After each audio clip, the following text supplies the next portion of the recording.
Lost.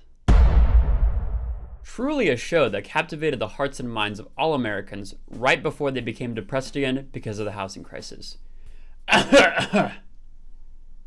My parents. Essentially, Lost is an island castaway drama that results from a plane crash that hits on themes of love, hate, good, evil, life, death, the afterlife, science fiction, polar bears, Drive Shaft, you ever heard of it? But beyond that, Lost is a character study that features many compelling character arcs for a huge ensemble cast of characters. I think the overarching story can become a bit convoluted at times, and it can distract the audience from that point, but what makes Lost so special is the time spent developing each character.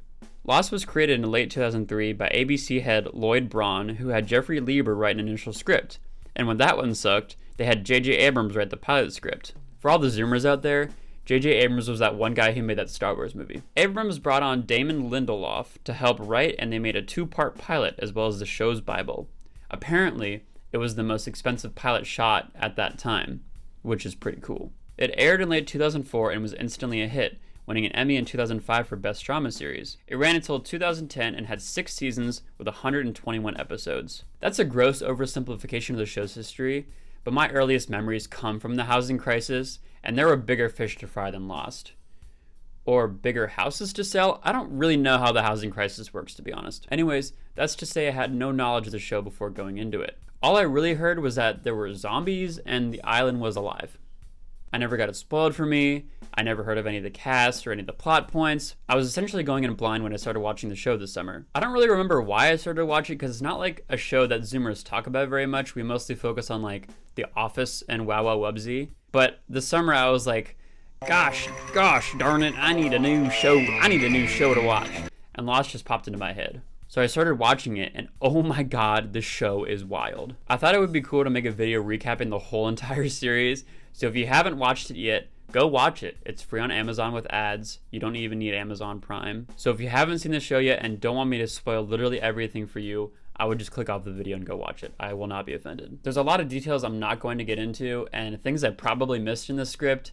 So honestly, I would recommend just going to watch it. It's one of the best TV shows ever written, in my opinion. Hey, this is Editing Sam. I know the video just started, but I should preface some things. All of the clips from the show I get from DVD box sets, if you know what I'm saying. So sometimes the quality isn't very good. Sorry about that. Also, I'm bad at talking sometimes, and my takes weren't very good, so I would like put the word that I meant to say over top of the screen, and you're like, why don't you just redo the take? But I've been working on this video for 3 months, and I just want to be done. So, also, there are like much better recaps out on YouTube that are like way shorter. Like for instance, this one is 3 minutes long, and it surmises the whole entirety of Lost better than I do. So I'll put that one in the description if you want to save some time and watch that one instead. Okay, I'm gonna go now. A little content warning, this video will touch on topics relating to harming oneself, sexual content, drugs, addiction, and extreme violence against others. So if you're not cool with hearing about that, it's probably best just to subscribe and go check out another video. What's that? This is my only video? Right.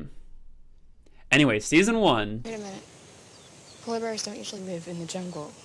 Spot on. As I mentioned, Lost begins with a plane crash, specifically Oceanic Flight 815, which was traveling from Sydney, Australia to Los Angeles on September 22nd, 2004. The plane broke apart over the island in the South Pacific.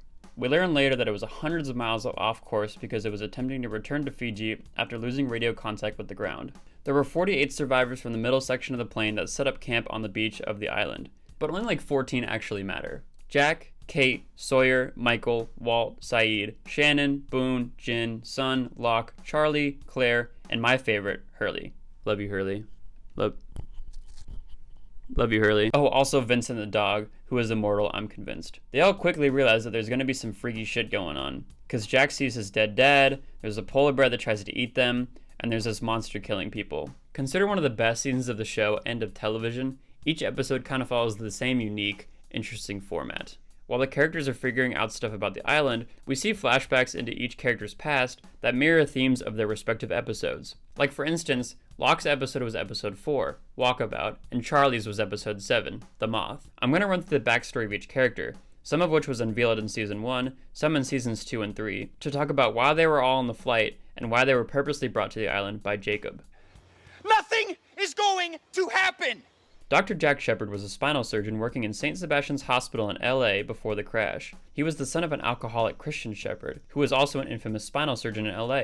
Wow, what are the odds? Jack used to be married to one of his patients named Sarah, who had surgery from him due to a serious car injury. Obsessed with things he could fix, Jack fell in love with Sarah but moved on to become obsessed with other patients and things, leading Sarah to cheating on him and resulting in their divorce. Being a true depressed American, Jack traveled to Southeast Asia where he fucked an Asian chick, got the locals understandably mad, and got a tattoo in their language saying, "I'm a little My name is Jack." When he fixed Southeast Asia, he went back to America, snitching on his dad who was drinking and surgerying, and his dad traveled to Australia to visit his daughter Claire, and drink himself to death. Jack followed his dad to Australia and was bringing him back to LA for his funeral. Taco night? I don't do taco night. Calm down. I'll be honest, a lot of the actors I knew from things they would star in later in their careers. Lost was cool because it essentially took a ton of nobodies and made them into stars. But I'm watching this in 2023, so I see Kate and I'm like, oh, that's the girl from the greatest superhero movie of the 21st century, Ant-Man Quantumania. Kate was a fugitive on the run before the flight because she killed her dad for being a dick to her mom. For some reason, Kate told her mom that she blew him up, and her mom was like, yo, what the fuck, and called the police on her. While on the run, Kate married Guardians of the Galaxy 3 star Nathan Fillion, who was a cop, but her past caught up to her and she was forced to run to New Mexico, where she was a part of a con scheme in a gang that robbed banks. For this bank specifically, her childhood sweetheart's Tom's toy airplane was located in a deposit box in the bank. Tom helped Kate escape from the cops while she was visiting her mom and was shot in the process.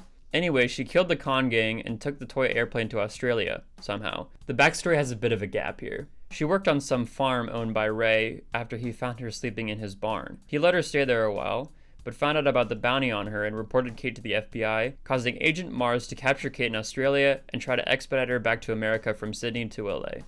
Any of this look familiar from when you were coming back? Oh, yeah. There's my favorite leaf. James Jim Sawyer LaFleur Ford was a Southern con man and professional nicknamer. Essentially, he would con women married to rich men out of their money. The reason he did this was because a man calling himself Sawyer did the same thing to his parents when he was 8 years old. This caused his dad to become enraged and kill James's mom and himself. James found to find Sawyer and gave him a letter explaining the situation, which he would eventually find out to be Locke's dad. While on his con scheme, he fell in love with a woman named Cassidy, who he tried to con and would become friends with Kate while she was on the run. She gave James up to the cops, and had his kid while he was on the island. James did go to prison but got himself out after giving another prisoner up, and after he got out of jail, he was told who Sawyer was by his homie Hibbs. Hibbs said that his name was Frank Duckett, and he had a shrimp food truck in Sydney, Australia. James went to Australia to kill Frank, even though Hibbs was conning James. He didn't realize this till after. Initially, James decided against killing Frank, but changed his mind after meeting Christian Shepard in a bar. Realizing that Frank was not Sawyer, James got pissed and got in a bar fight with the Australian Minister for Agriculture, Fishing, and Forestry. After the flight, he was demanded by police to return to America on Oceanic Flight 815. From here on out, I'm just going to call James Sawyer, just so you know. I'm getting my son back.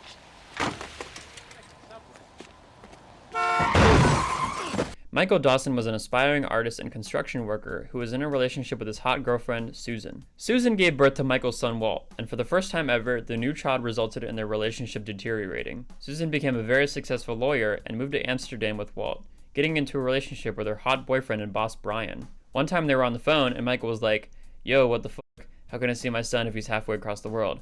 And Susan was like, I don't know, LOL. And then Michael walked into traffic. After this, Michael was like, okay, I'm not the best father, and stayed out of Walt's life for 8 years, until Susan died of a blood disorder in Australia in 2004. Attractive and morally correct Brian claimed that Susan said Michael should have custody of Walt, but this was a lie because Brian was a little scaredy pants and didn't want to be a father. Michael and Walt were on Oceanic 815 because they were heading back to America. Kind of already said everything in Michael's recap. So... Apparently, I'm evil. Saeed Jarrah was initially a communications officer in the Republic Guard of Iraq, turned torturer by American soldiers. He tortured a lot of people while in the army, including a woman named Nadia, who was a member of an insurgent group in Iraq and childhood friend of Saeed. He decided to help her escape because he was in love, and she fled the country. He eventually fled Iraq after 5 years in the army searching for Nadia. While spending some time in Paris, he was captured by one of his former torturees and her husband. After this, he fled Paris and eventually ended up in Australia, where he was arrested by CIA and ISIS agents. He was told he could learn Nadia's whereabouts if he helped stop a terrorist attack by his former college roommate in Australia. Nadia was in California, so Saeed was flying there to find her.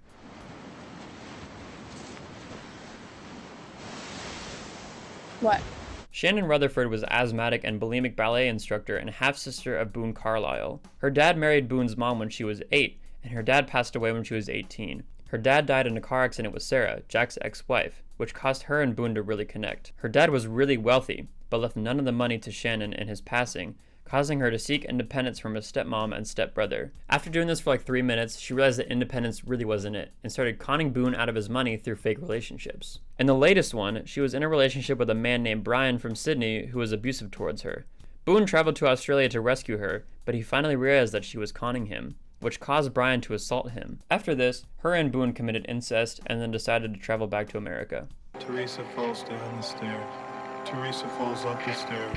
Teresa falls down. I talked a lot about Boone in Shannon's recap, but what I didn't talk about was that Boone was hired by his mom to be the COO of her company after his stepdad's funeral. Shannon asked Boone for some money after she heard the news, but her stepmom denied this. Regardless, Boone offered some money of his own, which started his incessant caring of Shannon. Also, he was kind of in love with her. Anyways, he was in Australia to rescue Shannon from another abusive relationship and was bringing her back to the US. No.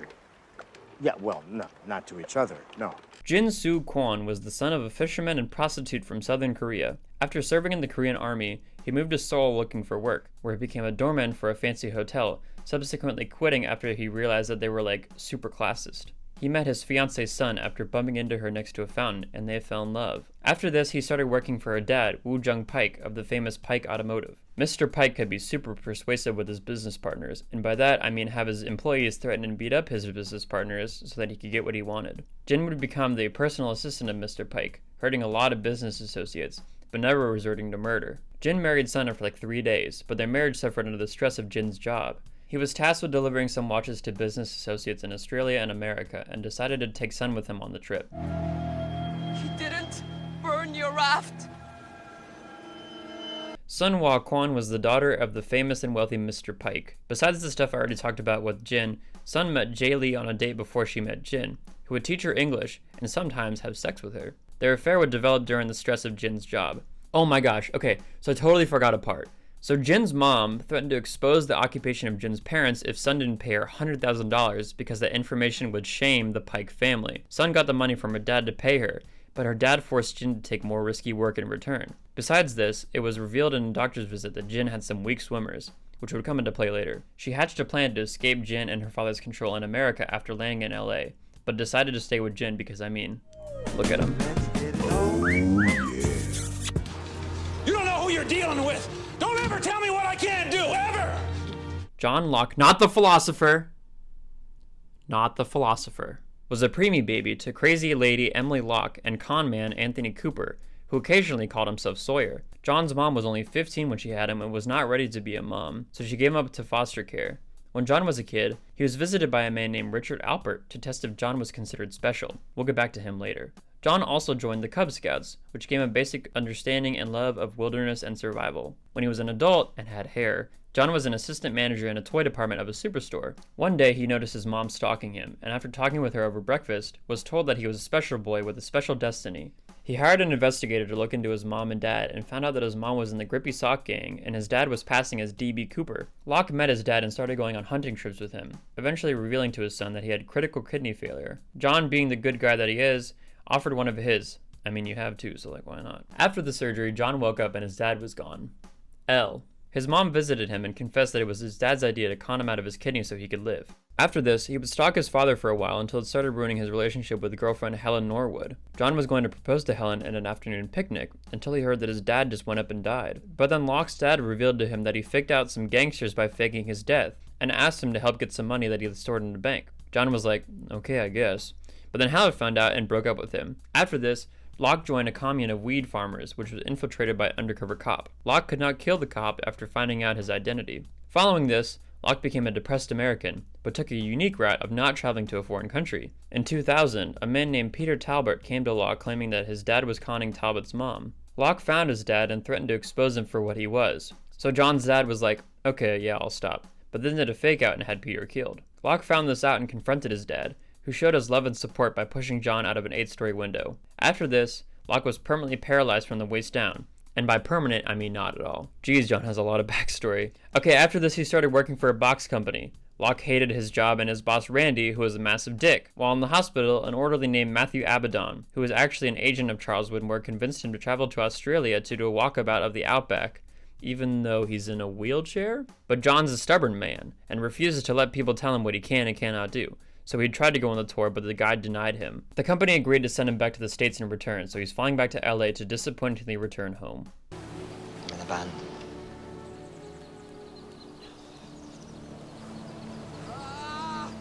You are everybody. God, I love that song. You ever heard of Drive Shaft? Charlie Pace was a nice Catholic boy from the UK and brother to Liam Pace, who together formed the rock band Drive Shaft. As a kid, his mom encouraged his musical abilities through the gift of a piano, and this led him to pursue his talents into adulthood, playing for money on the streets of London. Charlie played bass and wrote the songs.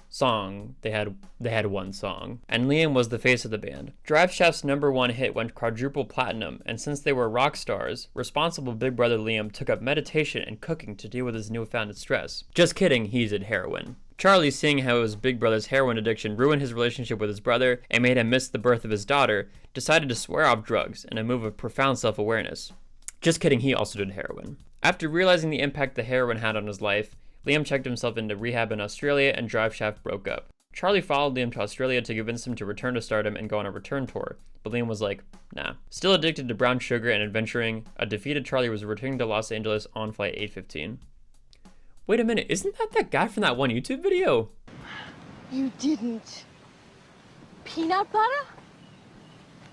No way! Claire Littleton was a pregnant Aussie aboard Oceanic 815 and was flying to America to give her son Aaron up for adoption. She was raised only by her mom Carol in Australia because her dad, Christian, Jack's dad, was raising another family in the States. As a teen, Claire became an early proponent of the scene movement in Australia and characteristically hated her mom. One day, she got in a serious car accident with her mom that left her mom in a coma. Her mother remained in this coma for many years, and during that time, she was visited by her sister Lindsay and baby daddy Christian. On one of these visits, Claire met Christian, who told her he had stopped visiting her as a baby because Aunt Lindsay told him to stay away. He also tried convincing Claire to pull the plug on her mom, which that is a lot to unpack, wow. Some years later, Claire dyed her hair and became pregnant with a dude named Thomas, who wanted to have a baby for like maybe a day and a half and then decided to leave. During her pregnancy, Claire visited a psychic and professional white girl who told Claire that her child must be raised by her because of her inherent goodness, which freaked Claire out and made her put Aaron up for adoption. Later, she returned to the psychic, who I'm convinced was an agent of Jacob, after having doubts about the adoption. He told her giving up her baby was actually chill, and that she needed to head to LA aboard 815 to have the baby. Come for me. You're gonna have to pee on my foot, man. Is that the Blades? Hugo Hurley Reyes was the biggest fan of fried chicken of all time and my favorite character in the show. He was raised in California by his mom Carmen and dad David, who ran off while Hurley was a boy to get some milk and packs of cigs for 17 years. The line was like really long, and you would not literally believe. Before he left, David taught Hurley how to work on cars, which will come in handy later probably. After his dad left, Hurley became a food addict and killed 2 people after stepping on a deck that had people on it. Blaming himself, Hurley fell into depression, causing his mother to put him in the Santa Rosa Mental Health Institute, where he would meet Dave and Leonard, but not Libby, who is also in the hospital. More on her later. Side note, it's stated that Dave was an imaginary friend of Hurley, but I'm actually convinced that Dave used to be friends with Hurley and is now dead. Anyhow, Leonard was a former naval officer who became crazy after hearing a transmission of the numbers 4, 8, 15, 16, 23, 42 in the South Pacific. He repeated these numbers constantly, which Hurley used to win the lottery after coming to terms with the condition and leaving the institute. At the time, he was an employee at Mr. Cluck's Chicken and living with his mom. He won $114 million overnight and stood up to his boss Randy the next day. After claiming the money, his grandpa died of a heart attack and a priest was struck by lightning at his funeral. This began a string of bad luck events that convinced Hurley the money was cursed. He began to try to figure out what the numbers meant and how to break the curse by visiting Leonard and traveled to Australia to find his naval partner, Sam Toomey. Sam had killed himself after he too used the numbers for personal gain and ran into bad luck. He left his wife behind to tell Hurley this news, which convinced Hurley to live a life of philanthropy and give the money away. Hurley was traveling to LA for his mom's birthday party, which flight 815 would get him back in time for. Wait, I totally forgot. So Brian gave Walt a dog named Vincent that he was bringing back to the US with them aboard the plane. Being the best boy of all time, Vincent survived the crash and remained alive in the wild for over 3 years. That's all the characters. Wow, that was a lot. But thank God it's over. Wait. Hold on a second. I'm getting news there were other characters. Apparently there were 34 other survivors.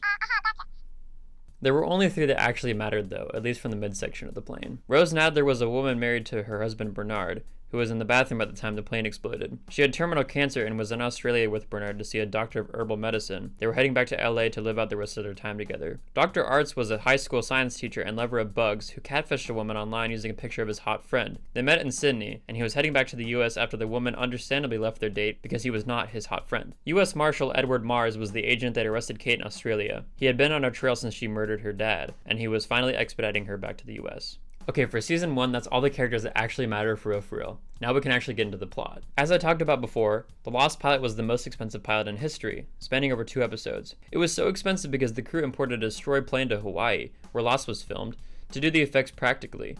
The beginning of the pilot is a thrilling action sequence, where the survivors realize their situation and try to save as many people as possible. Importantly, Locke regains his ability to walk, and initially becomes an outcast because he was bald. Also importantly, Rose's cancer goes into remission, which is another case of the island's healing powers. Oh, also, Mars gets critically wounded from the accident and is in incredible pain for like 3 days. Sawyer tries to put him out of his misery but literally misses his heart, so Jack has to finish the job. Rip Agent Mars. After the initial confusion, some of the survivors set up camp on the beach while others await rescue, namely Shannon. Jack, Kate, and Charlie head into the jungle to find the cockpit, where they find the pilot who tells them that the plane had lost contact with the ground and then gets eaten by the black smoke, who is scary and more important way later in the show. They were able to receive a transceiver from the aircraft, which they brought back to Saeed, who says he's able to repair the radio and get a signal high in the mountains. A group heads out into the jungle and gets attacked by a polar bear along the way, which the Dharma Initiative imported for testing purposes. More on them later. They make it into the mountains to discover that the signal is being blocked by a repeating transmission by a French woman, Danielle Rousseau. Shannon translates the signal because she spent 2 days in Paris, and Saeed figures out the signal has been going on for 16 years. At this point, morale was kind of low and it's only been 2 days. The survivors were running out of airplane peanuts, so Locke decided to start hunting, using the tons of knives he snuck through TSA. Boone became an apprentice of Locke, regularly hunting boar with him. While the island does have cool healing properties, it does not have make me a better dad properties. And this causes Michael and Walt to get into a lot of fights,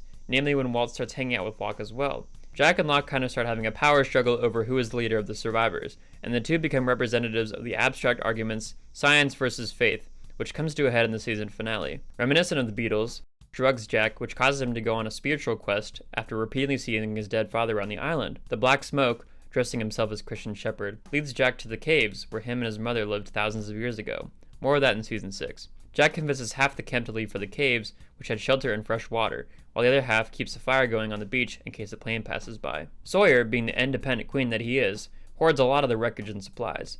After an asthma attack, Jack accuses Sawyer of stealing Shannon's inhaler. He denied this, causing Saeed to use his communication skills to torture him. After it turned out that Jack and Saeed were wrong, Saeed leaves the camp in shame, where he would find a weird cable running into the water. We found out later that this cable led to the Dharma transmission station called the Looking Glass. He followed this cable into the woods and got trapped by Danielle, convinced that Saeed was one of the others. The others is a term that the survivors give to the native inhabitants of the island who stole Danielle's baby Alex 16 years prior. We also find out that Danielle was the woman who was sending out the French radio transmission, and that she had came out to the island with a research team following the signal of numbers that Leonard had heard in the South Pacific. After checking with the flight's manifest, Hurley is like, hey, this Ethan guy wasn't on the plane, even though Ethan had been with their camp since day 1, and then that Ethan guy stole Claire and Charlie to bring them back to the others' camp. He tries to make Charlie kill himself on their escape, and manages to get away with Claire. Later we find out that Ethan was the main surgeon of the others' camp, and he was taking Claire for Juliet to study. 2 weeks later, Locke found Claire who had amnesia, which solidified the feud between the survivors and the others. This leads to Charlie killing Ethan in revenge, and Steve... Dude, that was Scott. Steve dying. This whole time, Jen and Sun have been kind of keeping to themselves since they don't speak any English. But just kidding, actually Sun does speak great English, and she reveals this to Michael and Kate. Also during this time, Charlie develops a crush on Claire and kicks the heroin by Locke's intervention. 2 weeks go by, and on one of their hunts, Locke and Boone discover the hatch, which housed Desmond Hume and had Jacob's numbers branded on its door. Locke becomes crazy obsessed with this door, and they spend a long time trying to get it open. As the man of faith, Locke believed this hatch was his purpose, and he starts to see visions and a light turn on in the hatch after begging the island for a sign. At one point, he created a machine to break open the glass, but it breaks and re-injures Locke. Also at this time, the survivors start playing golf. For some reason, they had time to start playing golf. Also at this time, Michael decides to build a raft using plane parts to get off the island with the help of his new friends Jin and Sawyer. When the first one mysteriously burned down, Locke was blamed until Walt revealed his motives to his dad. Determined to leave the godforsaken rock, Michael builds the raft that would launch during the season finale. Locke decides that they would need explosives to open the hatch, and Rousseau brings a group of survivors to the Black Rock, a Spanish slaving ship that brought Richard Albert to the island hundreds of years prior. He's one of the others and ages like Paul Rudd. We'll talk about him later. Richard Albert, not Paul Rudd. That's a different video. Arts insists on coming since he's a man of science, but blows himself up in the process in one of the funniest on-screen deaths in the show, Rip Arts. They also get attacked by the Black Smoke, which Danielle has apparently encountered before. All these plotlines come to a head in the season finale. First, Michael, Walt, Jin, and Sawyer run into a group of others in the ocean who blow up their ship and take Walt, because he's a very special boy. Second, Locke and Boone find a bush plane lodged on top of a cliff on one of their expeditions. Boone climbs up to the plane, Locke couldn't because of his new injuries, and discovers the plane was full of priests and heroin. Oh, and also it had a radio. He makes contact with Bernard and the survivors of the tail section of the plane, led by Mr. Echo and Ana Lucia, and then the plane falls off the cliff, and Boone sustains significant injuries. Third, Rousseau's group went up to the Black Rock to get dynamite for the hatch. While Locke is blowing the hatch up, his son Boone is dying, and Claire decided to go into labor for dramatic effect. Being their only doctor, Jack had to work on Boone's injuries, which didn't work, rip Boone, leading Kate to deliver Claire's baby. Claire named her son Aaron, and she effectively raised him for 100 days. The season ends on day 44, with Jack and Locke looking down into the deep hatch that they just blew the door off of.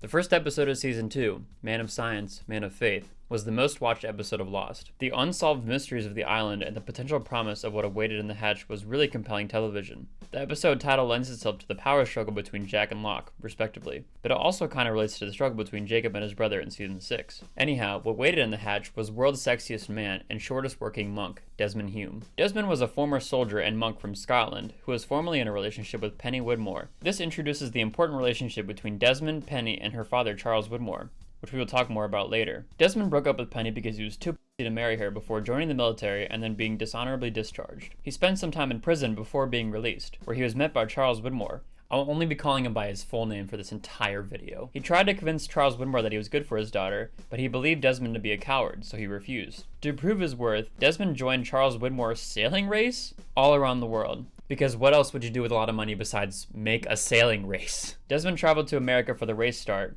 where he would meet Jack while training in a soccer stadium, and Libby in a coffee shop, who would donate her sailing boat to Desmond because he was racing for love. We meet Libby a few episodes later with the rest of the survivors of the tail section. Desmond sees Penny one last time before racing, who was like, dude, you really don't need to do this, I will literally leave my fiancé for you right now. And Desmond was like, glory to Charles Widmore. While on the race, his boat crashed into the island, where he would be rescued by his new co-worker Kelvin, who dragged Desmond into the hatch, also known as the Swan Station for the Dharma Initiative. Kelvin let Desmond know that their job was to not get sick by the island, and to press some buttons every 108 minutes. They had to punch in Jacob's number into the first computer ever made, which would reset an electromagnetic charge beneath the station. If they did not do this, they would reincite the incident, which we found out later was caused by some of the survivors at 815 in 1977. There's gonna be like some really weird, funky time travel shit in a couple seasons, just wait. Anyway, Desmond remained with Kelvin for 3 years in the hatch, but Kelvin was trying to leave the island because he had been pressing button for too dang long, gosh dang it. Desmond confronted Kelvin because he saw he was trying to escape. While Desmond confronted him, Kelvin bashed his head on a rock, dying instantly.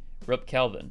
At the same time, the timer counted down to 0, and the magnet started freaking out and caused the oceanic flight to rip apart over the island. Wow, what a coincidence. Desmond did manage to stop it before it was past the need of this failsafe key, which he did get from Kelvin, but it did take down the survivor's plane. After this, Desmond became low-key sad for 44 days, but then he thought about Penny until Locke blew the hatch open. Okay, I know that was a lot of backstory, but Desmond's one of my favorite characters as well, and his relationship with Penny is my favorite one on the show. Back to the plot. Desmond trapped some of the survivors in the hatch after they raided his house, but then they got out and tried to make a plan to reset the button in shifts, but keep it secret from the unimportant characters. Also at this time, Shannon, Kate, and Son realized that something happened to Michael's boat, because Shannon saw Walt in the woods, and Kate and Son found the bottles of messages the group brought together with them on the boat. We find out later that Walt was taken by the others. Jin washes up at the beach, and Michael and Sawyer make a makeshift raft out of the wreckage and make it back to the island, where they were captured by survivors of the tail section of the plane. I kind of forgot to mention this earlier, but while their boat was being captured, Sawyer got shot in the arm by one of the others, which will become important later. I swear,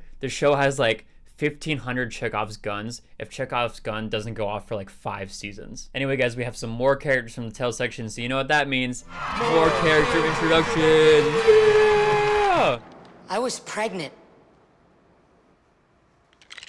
Ana Lucia Cortez was an ex-police officer from Los Angeles who was kicked off the force for being too good of a cop. One time she was shot by a suspect in the stomach, killing her unborn baby. She took some time off for counseling and mental health stuff, I guess, which she could have used BetterHelp for their premier mental health services. Let's throw it over to Sponsor Sam to talk about the sponsor of this video. Sponsor Sam? What's that? BetterHelp isn't sponsoring this video? We don't have any sponsors? This is my first video ever? Right. Anyways, after returning to the force, her police captain mom made the outstanding decision of giving her daughter a gun, which immediately worked out for everyone involved. After this incident, the LAPD picked up Ana Lucia's shooter that killed her baby in her stomach, but she let him go free so that she can kill him in cold blood. Her mom found out about this and kicked her daughter out for being too good of a cop. After this, she became an airport security guard, where she would meet Christian Shepherd on one of her lunch breaks. He hired her as a bodyguard as he traveled to Sydney. While the two were in the land down under, they drank a bunch and tried visiting Claire until Ana Lucia tried to get Christian to hop off the booze cruise, to which he said nah. So he drank himself to death that night, and Ana Lucia was heading back to the US. She met Jack at the airport, not realizing that she had his work for his dad, and talked to her mom about coming back home. I ask for no forgiveness, Father, for I have not sinned. Mr. Echo was a drug lord and pseudo-priest from Nigeria before getting on Oceanic 815. As a boy, he grew up with his brother Yemi and was forced to kill a man because of a Nigerian militant gang. After this, they took Echo under their wing. Mr. Echo became the leader of the group and Yemi studied to be a priest at the same time. He tried to use Yemi's priesthood to smuggle heroin out of Nigeria because the UN wouldn't look twice at a priest plane. He essentially forced Yemi to sign off on the transaction. But then Yemi changed his mind and attempted to stop the plane at the airstrip. The Nigerian military showed up because Yemi snitched and opened fire on Echo's men, wounding Yemi in the process. Mr. Echo and his men were dressed up as priests, and one of the men dragged Yemi onto the plane and took off. They ended up crashing on the island, which was the plane that Locke and Boone found in Season 1. Mistaking Echo for a legit priest, the Nigerian military brought Echo back to Yemi's village, where he took over as the role of priest. One day, militant members showed up to demand their cut of the vaccine shipment from the UN, which Echo was not cool with and killed a bunch of them, effectively removing himself from the priest position in the village. After this, he would serve in a parish in England and as a priest in an Australian church. Before he traveled to LA aboard the plane, he visited the site of a miracle where a girl rose from the dead after drowning. This girl was the daughter of the horoscope reader that convinced Claire to board 815. What a coincidence. The girl met Echo at the Sydney airport to tell him that she met Yemi while she was dead, urging him to remain faithful.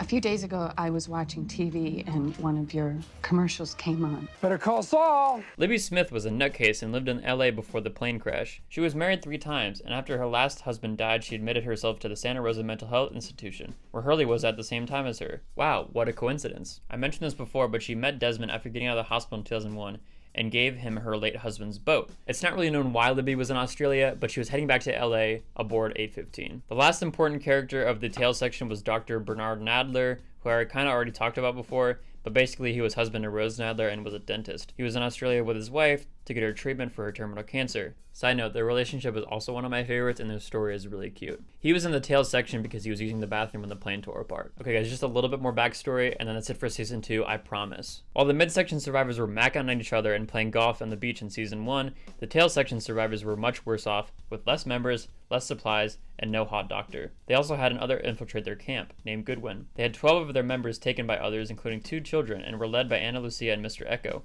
who is now silent after letting so many people die and be captured. They explored some of the jungle as well, finding a Dharma bunker of their own, called the Arrow. After a while, Ana Lucia became sus that Nathan, a fellow survivor, was not on the plane, because for some reason nobody saw him on it, and then she trapped him in a pit. Goodwin would murder Nathan to cover up his tracks. Rip Nathan. But Ana Lucia figured out the truth and confronted Goodwin about it, resulting in a fight that caused Goodwin to perish. After this, they received a transmission on the radio from Boone aboard the drug plane, informing the group that there were other survivors, even though Ana Lucia was paranoid that it was a trick by the others. Okay, finally, we're back at day 44, and Jin just washed up at the beach after their boat exploded. Thinking he was another, Ana Lucia had the Tale section members tie him up, but he immediately escaped and met Sawyer and Michael on the beach. The Tale section survivors captured the 3 of them and threw him in Nathan's pit.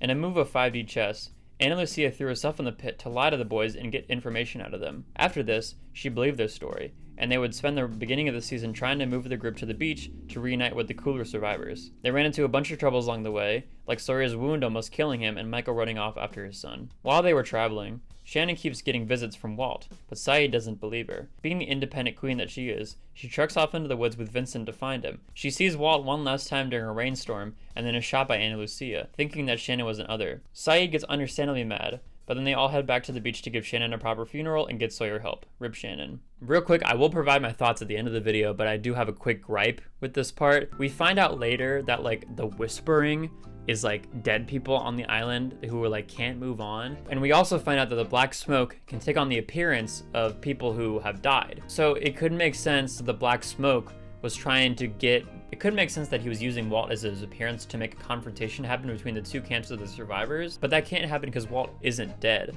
So like, are the others just like paying him in V-Bucks to just kind of like be creepy and make Shannon like run into the woods? And also, how do they control the dead people whispering? Because that's not the others, it's actually ghosts.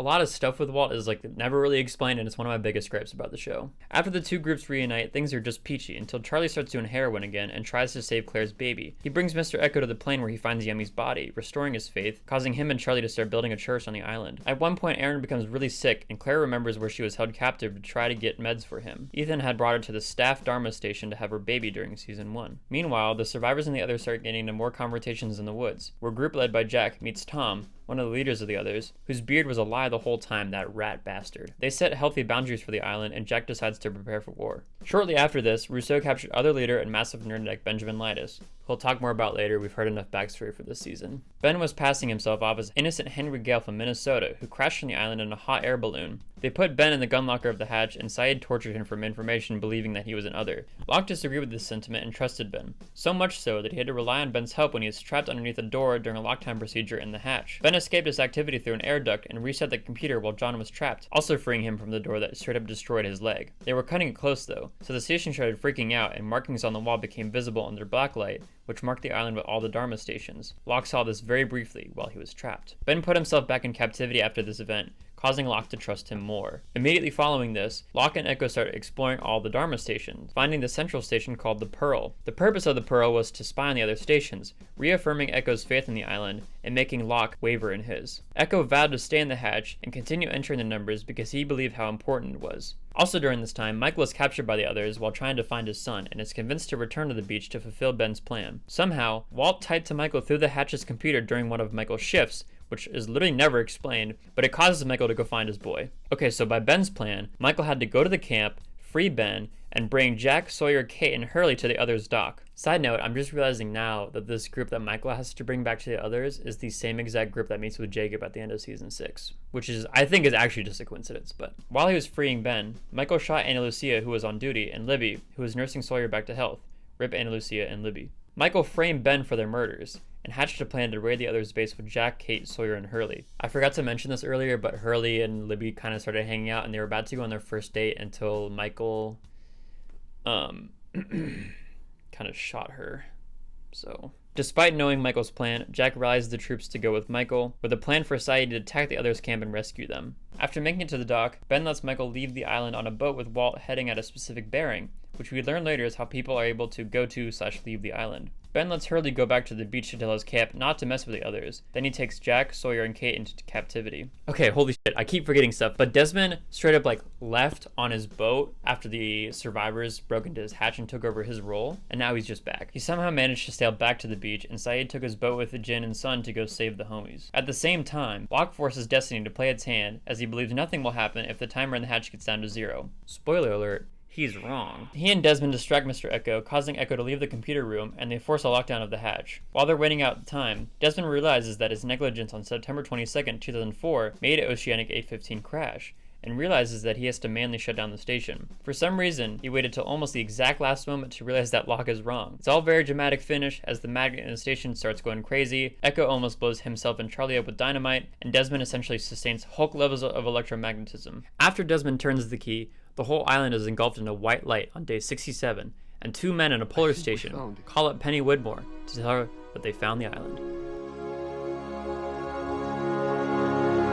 Skeletor seems to like it. Bottoms up. So now Jack, Sawyer, and Kate are under the captivity of the others on Hydra Island, which is a separate island next to the main one. While in captivity, Jack meets Juliet and Sawyer meets Carl, two of the others. Juliet was an OBGYN in America before being brought to the island due to her research in infertile women, particularly her sister. She was told by Ben that her time on the island would only be 3 months, but Ben kept her there for much longer. See, there's another strange property of the island that never gets explained. Women who go into labor on the island always die. I believe this could be because of the incident at the hatch in 1977, but honestly, who knows? Anyways, Juliet was on the island to try and figure out a cure to this strange phenomenon. Carl was raised on the island and is dating Alex, Ben's fake daughter that he took from Rousseau when she was a baby. Carl wants to leave the others along with Alex, so he's in captivity too. We also find out that these cages Sawyer and Kate were kept in were meant to hold the polar bears that the Dharma Initiative imported. Saeed, Sun, and Jin were chilling on the boat waiting for their friends, but it's been a few days and they're worried. While they're deciding whether to go back to the beach, the others sneak up on their sailboat aboard their submarine and take it, but not without Sun killing one of the others. The girl Sunshot got brought back to Jack to operate on, but he's unable to save her, cueing us in on why Jack was captured. But before that, let's catch up with our pal Desmond. What the heck is that guy up to? After being brain blasted with electromagnetism, he gets sent back in time to relive events in his life. He's not able to change anything, but talking with Eloise Hawking in the past makes him realize that the island was always his destiny. We'll talk about Eloise more later. Anyhow, he wakes up and can now sometimes see glimpses into the future. In particular, he sees Charlie die like 6 times. He is able to take precautions to save Charlie, but he realizes that it is Charlie's destiny to die, but more on that later. Locke also got brain blasted, and now he can't talk. Also, he sees a vision that Mr. Echo needed help, so he recruited Charlie to save Echo from a polar bear, but he is seriously injured from it. They all go back to the camp when Hurley returned and heard the news about Kate, Sawyer, and Jack. Everyone got a little upset at this and basically declared war on the others, but they awaited Saeed, Sun, and Jin to return with the boat. Eventually, the group returns empty boat-handed. Locke tries to communicate with the others through the Pearl Station. Echo was 10 steps ahead and dragged himself to the drug plane and then to the Pearl Station to talk to his brother Yemi before he dies. Locke and Saeed lead a group to the Pearl and find Mr. Echo there. They see a screen of one of the others, named Mikhail, and then Echo is killed by the black smoke. Rip Mr. Echo. Because of Juliet, Jack realizes why he was brought to Hydra Island, to operate on Ben's spine cancer. I guess now is a good time to talk about Ben, the others, and the Dharma Initiative. Welcome to the island. You are now a member of the Dharma Initiative. The Dharma Initiative was a scientific research project that was studying the island from the 70s to the 90s. It was created by scientists in Ann Arbor, Michigan, after the island was discovered by a separate, unnamed scientist in the 60s operating out of Los Angeles. We hear all about this stuff in Season 6 from Eloise Hawking, who tells us that the island is constantly moving through space and time because of its special powers. The station in Los Angeles, called the Lamppost, was integral to calculating where the island was at a certain point in time. Throughout the 70s, the Dharma Initiative would ship people to the island to work on construction and research its unique electromagnetic properties. But the others were already living on the island and were low-key pissed off that the Dharma people were just taking advantage of their land. At the time, Dharma was led by Horace Goodspeed and Dr. Pierre Chang, the lead scientist sent to the island, and Miles' dad. We're talking about that later! Dr. Chang was also the guy in the orientation films the survivors had been finding in the Dharma stations. Part of the construction on the island was this cute little suburb called the Barracks where everyone lived. I talked a little bit about this before, but in 1977 the incident happened where Dharma drilled too deep into a pocket of electromagnetic energy and almost killed everyone on the island. A group of survivors were there and helped stop the incident, resulting in Juliet's death. Rib Juliet. Wait! Not yet! Also a part of Dharma was abusive father and mediocre janitor Roger Linus, along with his son Ben. Ring a bell? It should, cause Ben Linus, right?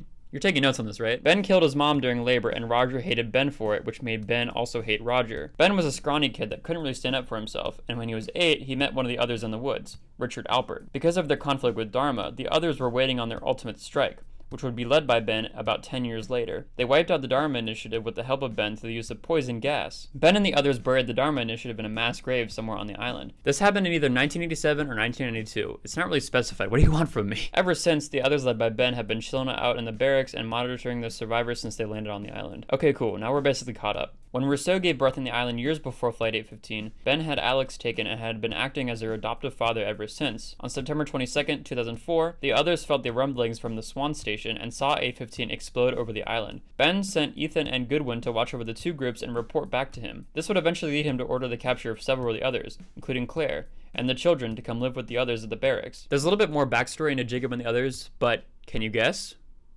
We'll get to it later, that's right. Because Ben was a little slimeball and the island hated him, He contracted spine cancer before the plane crash. Historically, the island itself had only healed people mentally and physically, and giving Ben cancer was a pretty good indicator of his character. He brought Jack into captivity to operate on his cancer, which Jack is initially opposed to, until he realized that he can use it to his advantage. And then he was like, okay, I guess. Also during this time, Kate and Sawyer start getting attached, and it makes Jack a little jealous. Can you say love triangle? Say it! During the surgery, Jack holds Ben hostage and orders the freedom of Kate and Sawyer. Right before Sawyer was about to be killed, what are the odds? He holds Ben hostage by making a small surgical cut that only he can fix. The only person in the others that could have saved Ben was Ethan, but he and Charlie had a small disagreement 2 seasons ago. All of Lost is just one massive butterfly effect, I swear. On their way out, Sawyer and Kate run into Alex, and the three of them rescue Carl from being brainwashed by Mr. Beast videos. Hey, is that Mac? Alex brings them to a boat as they're being chased, but the others catch up to them before they can set sail. Right as Sawyer is about to get shot, Juliet pops out of the woods and kills one of her own. Sawyer's the luckiest guy alive, I swear to Jacob. So then Kate, Sawyer, and Carl sail back to the island, and Jack fixes up Ben. Jack and Juliet reintegrate back into the others at the barracks, and Juliet is branded as a killer since she killed that guy, hinting at her eventual joining of the survivors. Meanwhile, Desmond is drinking like an engineering student and starts seeing visions of Charlie dying. To cheer Charlie up, Hurley fixes up an old Dharma van and they drive it off the island. Yep, that's what happens. They just drive right to the back to the mainland, right over the water. Oh, also during this time, Nikki and Paulo get buried alive. They're not the main cast, so they don't really matter. Back to the important stuff. Kate, Saeed, Locke, and Rousseau are trekking through the island to go rescue Jack. On the way, they run into the man they saw on the TV at the Pearl, Mikhail, who claims he is the last member of the Dharma Initiative. In reality, Mikhail was a former Soviet soldier that had been with the others for years, and he can also speak a shit ton of languages. This guy could be the next Zhao Ma. Saeed calls BS on his story, and they capture Mikhail and add him to his party. They finally make it to the others' camp. What are those tower things? Kate sees Jack playing football, and he does the funniest touchdown spike of all time, and she gets the ick for some reason. They get captured by the others, and Jack tells Kate he was promised he could leave the island on the sub and was bringing Juliet with him. Locke sneaks out of his imprisonment into Ben's house and gets convinced to destroy the sub, which Jack was kind of upset about, guys. After this, Ben brings Locke to a magic room where they have Anthony Cooper tied up. Ben claims they didn't bring him. Locke brought him here by thinking of him so much. But we both know that's BS, Benjamin. The others abandon the barracks, and Ben demands that Locke kills his dad. And when Locke was too much of a to do it, Richard suggests getting Sawyer to do it. Because last time he had to kill someone, it worked out so well, guys. So Locke went back to the camp and tricked Sawyer into coming with him to the Black Rock, the ship where Art's, well, you know. Locke trapped Sawyer in the room with his dad, and Sawyer figured out that Anthony Cooper was the real Sawyer, to which he completes his character arc and gives mercy to the man that caused the death of his parents. Nah, I'm just kidding, guys. He totally kills him. Let's check back in with the rest of the survivors. Kate and Juliet wake up in the middle of the woods, handcuffed together, as they get chased by the black smoke monster. But then Juliet reveals that she had the key the whole time. So, what was the point of all that? Then Jack, Kate, Saeed, and Juliet get back to the beach, and everyone welcomed in Juliet with open arms. I need to stop messing around with you guys. Obviously, they were all pissed at her because she's one of the others. Coincidentally, Claire gets extremely sick, and Juliet heals her, which helps with her trust. Then, Juliet takes Sun to another Dharma station called the Staff, to give Sun an ultrasound since she found out she was pregnant. Talking to Jack, Juliet reveals that she was working as a mole for Ben and monitoring Sun because no pregnant woman had ever survived on the island. So the two start making plans to finally leave. And wow, what luck! There's a ship about to pick up all the survivors. Well, kinda. Basically, Desmond gets a vision that someone parachutes onto the island and believes it's Penny, coming to rescue them. So he takes himself, Hurley, Jin, and Charlie on a boys' trip out into the woods. Desmond has to save Charlie again, this time from a crossbow trap made by Rousseau, and then they stumble upon Naomi, who was the parachuter. Naomi was suffering fatal injuries, but luckily Mikhail stumbled out of the woods after surviving the angry fence. To Charlie's dismay, Desmond lets Mikhail heal Naomi's wounds for his freedom. After she wakes up, she tells the boys that the wreckage of 815 has been found at the bottom of the ocean, but that one's a fake. She also says that she was sent by Penny to find and rescue Desmond. She flew into the island on a helicopter that took off from a freighter 80 miles off the course. Conveniently, she also has a radio with her to call the ship. Wow! Naomi is, of course, lying, but we'll get into that next season. Now Locke feels like hot shit after having Sawyer kill his dad and demands to meet Ben's leader, whose name is Jacob. At the same time, Mikhail returns from hanging out with the boys and tells Ben about Naomi landing on the island and the freighter located off the coast. Despite this, Ben takes Locke to his house in the woods where Jacob supposedly lives, but orders a raid on the survivors' camp. Now Ben doesn't tell this to Locke, but Jacob has never talked to Ben before, and we never actually see Jacob in the house. The only person we do see in there was the Black Smoke in season 4. Anyways, Ben is conning Locke because there's no one else in the cabin, but then some spooky ghost shit start happening, and Locke is told he needs to help Jacob. Out of jealousy, Ben leads Locke to the Dharma mass grave and shoots him, since he thinks that Locke actually made contact with Jacob. Locke dies from the gunshot wound in the grave. Rip John Locke. The rest of the others are heading for the beach to kill the survivors and capture her son, which Juliet tells Jack and is confirmed with Carl after he sails to their camp. The survivors strike a plan with Juliet to rig the camp with dynamite and bait the raiders in, while the rest of the survivors head to the island's radio tower to make contact with the freighter. At the same time, Desmond and Charlie have to head to the Looking Glass station to turn off the blocking signal that Ben has been putting out so that no one can make contact with the mainland from the island. Remember that weird cord that Saeed found in season 1? That leads from the radio tower to the station, which is deep in the ocean. I didn't mention this in Charlie's backstory, but he was a champion swimmer when he was a kid in the UK, so he chooses to swim down to the station despite Desmond's numerous warnings that Charlie will die if he does the mission. Desmond kept seeing visions of Charlie drowning, so he connected the dots. Back at the camp, Saeed, Bernard, and Jin stay behind to help blow up the dynamite by gunshot. Their plan almost succeeds, but Jin just misses his shot. This results in the three of them being captured by Tom, who is leading the raid. Remember that guy with the fake beard, the rat bastard? Anyhow, Tom radios Ben and tells him that Julia has been betrayed by the others since she helped set up the bait, and Ben sends Mikhail to go to the Looking Glass. Ben is back at the others' camp at this point and realizes where Jack has taken the survivors, so he takes Alex with him to cut off their party at the tower. Ben knows that the freighter will likely result in his death, so he does everything in his power to try to stop Jack and his friends from radioing the boat. Once he cuts the survivors off, he threatens the life of Jin, Bernard, and Saeed through the radio, but Jack doesn't take the bait, and Ben orders their execution. In the purest chance of fate, Tom has a lapsing moment of faith in Ben's plan and fake shoots the boys because he thinks Ben has lost his mind. Jack doesn't know this and gives Ben a big ol' hug. Alex is finally back with her mom. Hooray! While this is happening, Hurley, Juliet, and Sawyer show up in the Dharma van and save the survivors from captivity. Hooray! Wait a second, is Locke alive in the grave? I swear this guy's never going to die. He's about to take his own life when Walt shows up and says that Naomi and the boat will kill everyone on the island. I talked about this earlier, but Walt isn't dead, so it can't be the black smoke, so is it just John having an hallucination? Whatever he was, he convinces Locke to go kill Naomi before she can radio the ship, and he gets there just in time to pull a Bellatrix Lestrange and throws a knife in her back. Like a cool guy, he warns Jack that calling this ship will kill them all, and then walks off away into the jungle. Jack does it anyway, and the ship responds that help is on the way. Wait, I thought the radio signals were being blocked. Holy sh**, what happened? Okay, so Charlie swam down to the station and was captured by two of the others stationed there, Greta Van Fleet and Bonnie from FNAF. While they're trying to get info from him, Mikhail shows up and kills the both of them on Ben's orders. At the same time, Desmond swims down to the station and realizes that something must have gone wrong. He realizes the situation and wins a duel with Mikhail. After this, he unties Charlie, who got the unjamming code from Bonnie before she died. Charlie is able to successfully unjam the signal and talks to Penny while Desmond is in another room, which is how Jack is able to call the freighter at the radio tower. He deduces that Penny did not send the freighter and that Naomi was lying. That rat bastard. Before he can tell Desmond, Mikhail somehow swammed outside and exploded a grenade, filling the room Charlie was in with water. Just before he drowns, Charlie writes on his hand, "Not Penny's boat," and shows Desmond through the door. Somehow, Desmond does understand the message, but Charlie drowns in the process.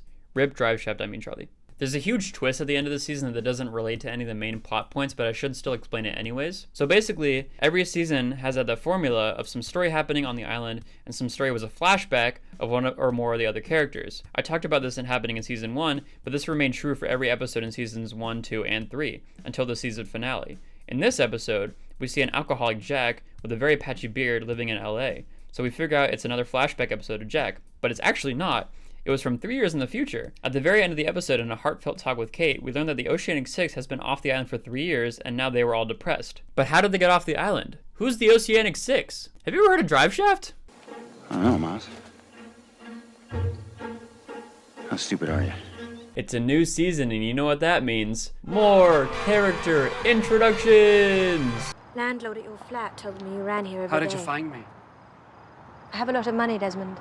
First, I think it's time to talk a little bit about Penny. I've mostly talked about her in relation to Desmond, but there's some other key details I want to talk about. She is the daughter of the massively wealthy Charles Widmore and is in love with Desmond. I talked a little bit about her in Desmond's backstory, but I'll reiterate because this video is long as fuck. Okay, so she was a wealthy bachelorette living in London when she met Desmond immediately after he was fired from being a monk. The two immediately fell in love and were happy until Desmond broke up with her because he's a coward. For years, while Desmond was in the military and in jail, Penny found a new lover but stayed loyal to Desmond. After he sailed away on her dad's boating competition, Penny had been searching the world for him, using her wealth at her disposal. At the end of season 2, we saw two scientists call Penny after they found the island due to its electromagnetic blast. But the freighter looking for Desmond and the other survivors were actually sent by... I'll be seeing you, boy.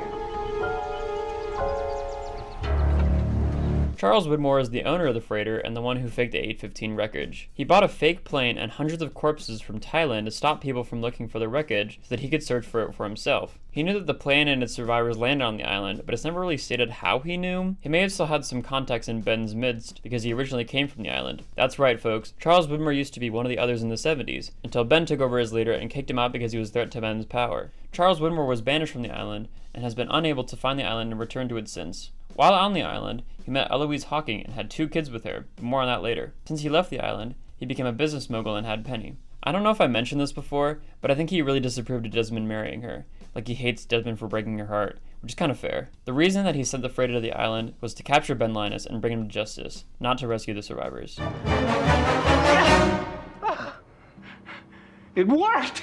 Distant grandson of Michael Faraday. Not really. Daniel Faraday is a physicist and simp for redheads from London. He is the son of Charles Widmore and Eloise Hawking, and therefore his sister would be Penny. That's right, guys. But the two did not know about each other since Charles Widmore took Penny and Eloise took Daniel. As a child, he was a piano protege until his mom forced him into studying science. Since then, Daniel dedicated his life to the study of space-time and was recruited by Charles Widmore to calculate the precise bearings to enter the island at. He studied physics at Oxford University and became the youngest doctor to graduate from the school. This is also where he met his girlfriend and lab assistant, Teresa. While being a professor at Oxford, he did a lot of research with time travel and mice, studying their minds through time, which was funded by Charles Widmore. It was a bit hard for me to wrap my head around, but basically he would take mice's minds and send them through time using like gamma radiation. Basically, he would use this big gamma blaster and send their minds into their old or new bodies. He also did a lot of research on the Dharma Initiative. His experiments were successful in mice, so he started testing on himself and his girlfriend. This caused both of them to essentially get brain rot, and he was kicked out from the university. In 2004, after the plane crash while living in America, he was visited by Charles Widmore, who said a few things to Daniel on his visit. First, that he faked the entire plane wreckage. Second, that he could bring Daniel to the island to heal his brain rot. And third, Abbey Road is the best Beatles album, which I guess means the island never got shipments of Beatles for sale. After a talk with his mom, Daniel was convinced to join the freighter. What? I'm not allowed to have chocolate before dinner. Charlotte Lewis was another scientist aboard the freighter. Her parents were part of the Dharma Initiative and brought her to the island in the 70s. She was evacuated with her mom before the incident at the hatch and Ben killing all the Dharma people. While growing up in England, her mom convinced her that the island was all in her imagination, so she became an anthropologist to find the island again. In 2004, she was studying a dig site in Tunisia, where she discovered a dead polar bear with a Dharma necklace around its neck, proving her suspicions. Soon after, she was recruited by Matthew Abaddon, the nurse for Locke I talked about like 45 minutes ago, to join the freighter that was heading to the island. You heard the man. Translate. He's Korean. I'm from Encino. Remember that kid from The Sixth Sense that could like talk to dead people? That was actually Miles Strom. Don't look that up, please. Miles is the son of Laura and Dr. Pierre Chang, who, if you remember, was the lead scientist at Dharma. Like Charlotte, Miles was briefly raised on the island before being evacuated with his mom before the incident and brought to California. His dad stayed behind and died at the hands of the others. As a child, Miles discovered that he could feel what dead people thought as they die. He would use this power for profit, as people would pay a lot to discover what their loved ones were thinking as they passed. Hey, is that Hank? Miles' mom passed away and told Miles that she didn't want him searching for his father's body. After one of his visits to a client, Miles was confronted by Naomi, who offered him $1.6 million to come aboard the freighter. He initially rejected the offer, but accepted after the money was doubled, which he never saw. The last guy in the search team was an airline pilot named Frank Lapidus, who was supposed to be the original pilot of A-15. He had to back out for some reason, and it's never really said. Frank's backstory doesn't really matter, just know that he's a pilot. I love his character though. So that completes the Fantastic Five. Naomi, Daniel, Charlotte, Miles, and Frank, who I'm just going to call Lapidus from now on. There are others, not the others though, like other others that were on the freighter, but I'll get to them later. Remember that Naomi is currently on the island with a knife in her back, and her homies are about to launch a rescue mission. Before she bleeds out, she signals to the ship that the island is hostile through code by saying,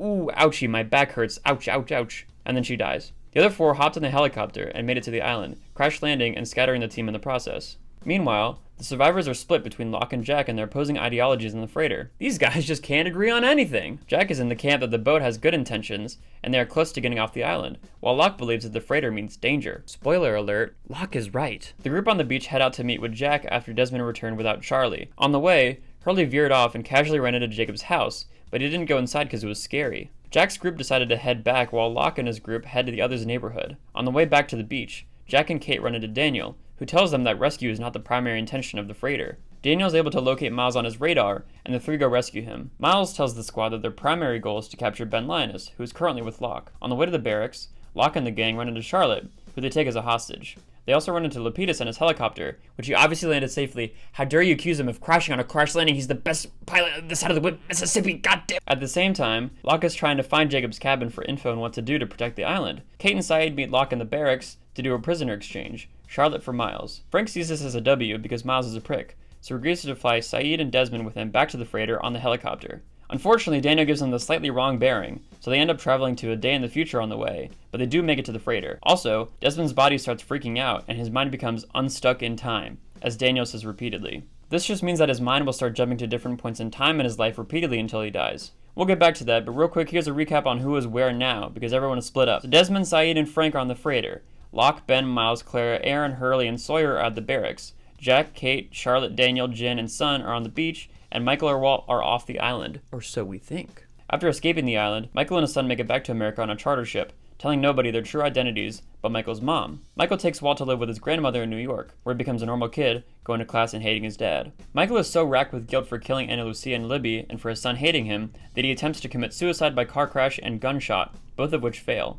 Right before he shoots himself in an alley, he gets approached by Tom, that rat bastard with the fake beard, you guys remember. He tells Michael that the island won't let him die, because he still has a purpose to serve. After some deliberation, he re-meets Tom to hear out the plan. Tom tells him that he's going to board a freighter as a janitor under the name Kevin Johnson, with his real purpose being killing everyone on board with a comically sized bomb. This is Ben's safety precaution because he knows the danger the boat will bring to the island. Ben knows the Fabulous Five's intentions because Michael is a spy for him on the freighter. We all just assume that Michael is never going to return to the island, so it's a huge twist when Desmond and Saeed see him on the big-ass boat. While aboard the freighter, Desmond starts getting really sick because his mind is unstuck in time. The crew of the boat don't like Saeed and Desmond because they came from the island, so they lock him in the sick bay. This brings me to my favorite episode of Lost, The Constant.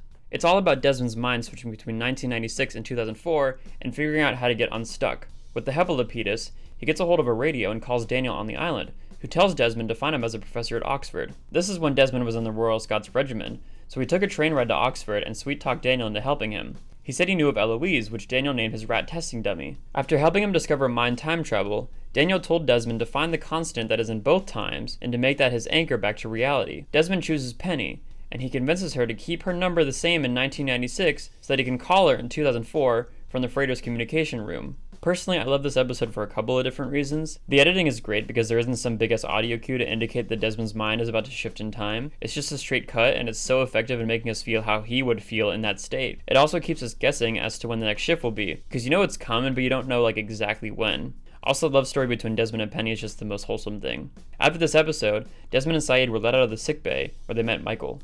There's another team on the boat that Widmore hired to raid the island. Their mercenary team, led by a guy named Martin Keamy. They land on the island using Lapidus as their pilot and head for the barracks to capture Ben. At the time, Alex, Carl, and Rousseau were with Locke at the barracks, and they ran towards the island's temple because the mercenary team attacked their camp. While running through the jungle, Rousseau and Carl get no-scoped in the most anticlimactic death possible, in a way that you assume that they're just going to survive, but no, they were very dead. Rip Rousseau and Carl.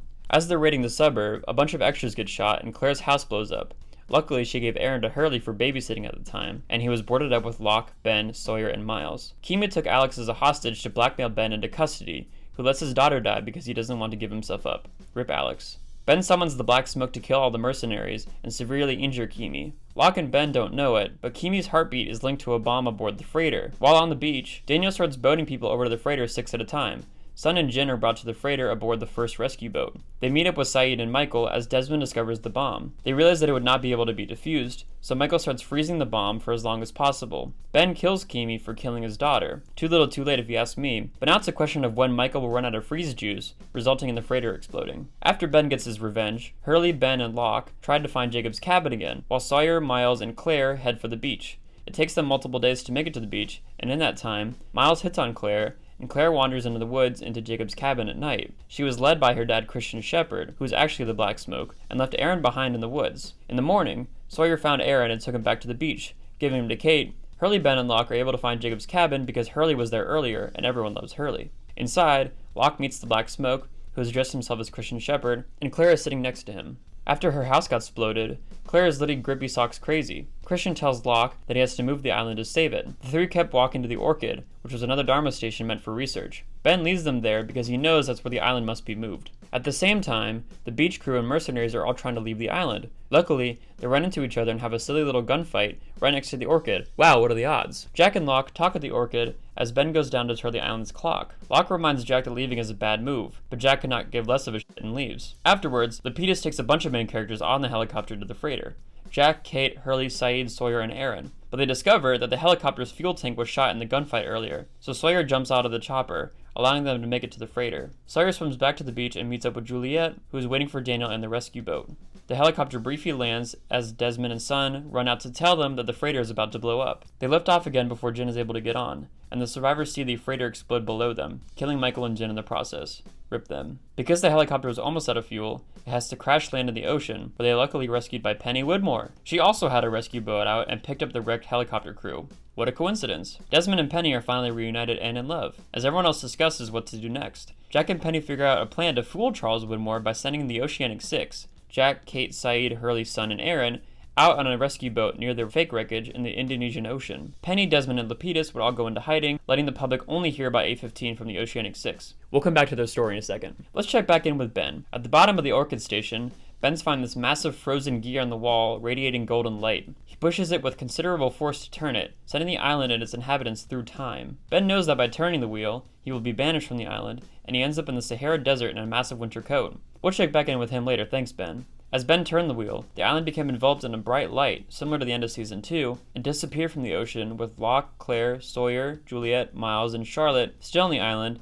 and Daniel in a rescue boat close by. What happened to the island? Where did it get moved to? We'll never know. Well, in this season at least. The island disappearing ended this season, but because of flash forwards throughout the season, we also get a story of what happens to the Oceanic Six once they leave the island. Remember how I talked about at the end of Season 3 we had this huge twist because it actually featured a flash forward instead of a flashback? Well, Season 4 exclusively had flash forwards into life off the island, except for that one episode where Desmond goes back in time. So our recap for the season isn't quite over yet. I will save you guys some trouble though. Basically, everyone's life goes to shit once they get off the island. So if you wanted to skip past this part, then go to this timestamp right here. But if you made it this far, you're kind of in it for the long haul. So let's see how everyone's life goes to shit. Once they get rescued from the island in Indonesia and get expedited to America, the Oceanic Six become world famous and go on a press tour. I mean, their plane was found at the bottom of the ocean, and the 6 of them somehow made it out alive. That's insane. The media would have a field day with that. Imagine if 6 people made it back from that Malaysian flight 6 years ago. It would be the biggest story in the entire world. Before they got off Penny's boat, Jack informed everyone of the plan. Every other passenger either died in the crash or on the island,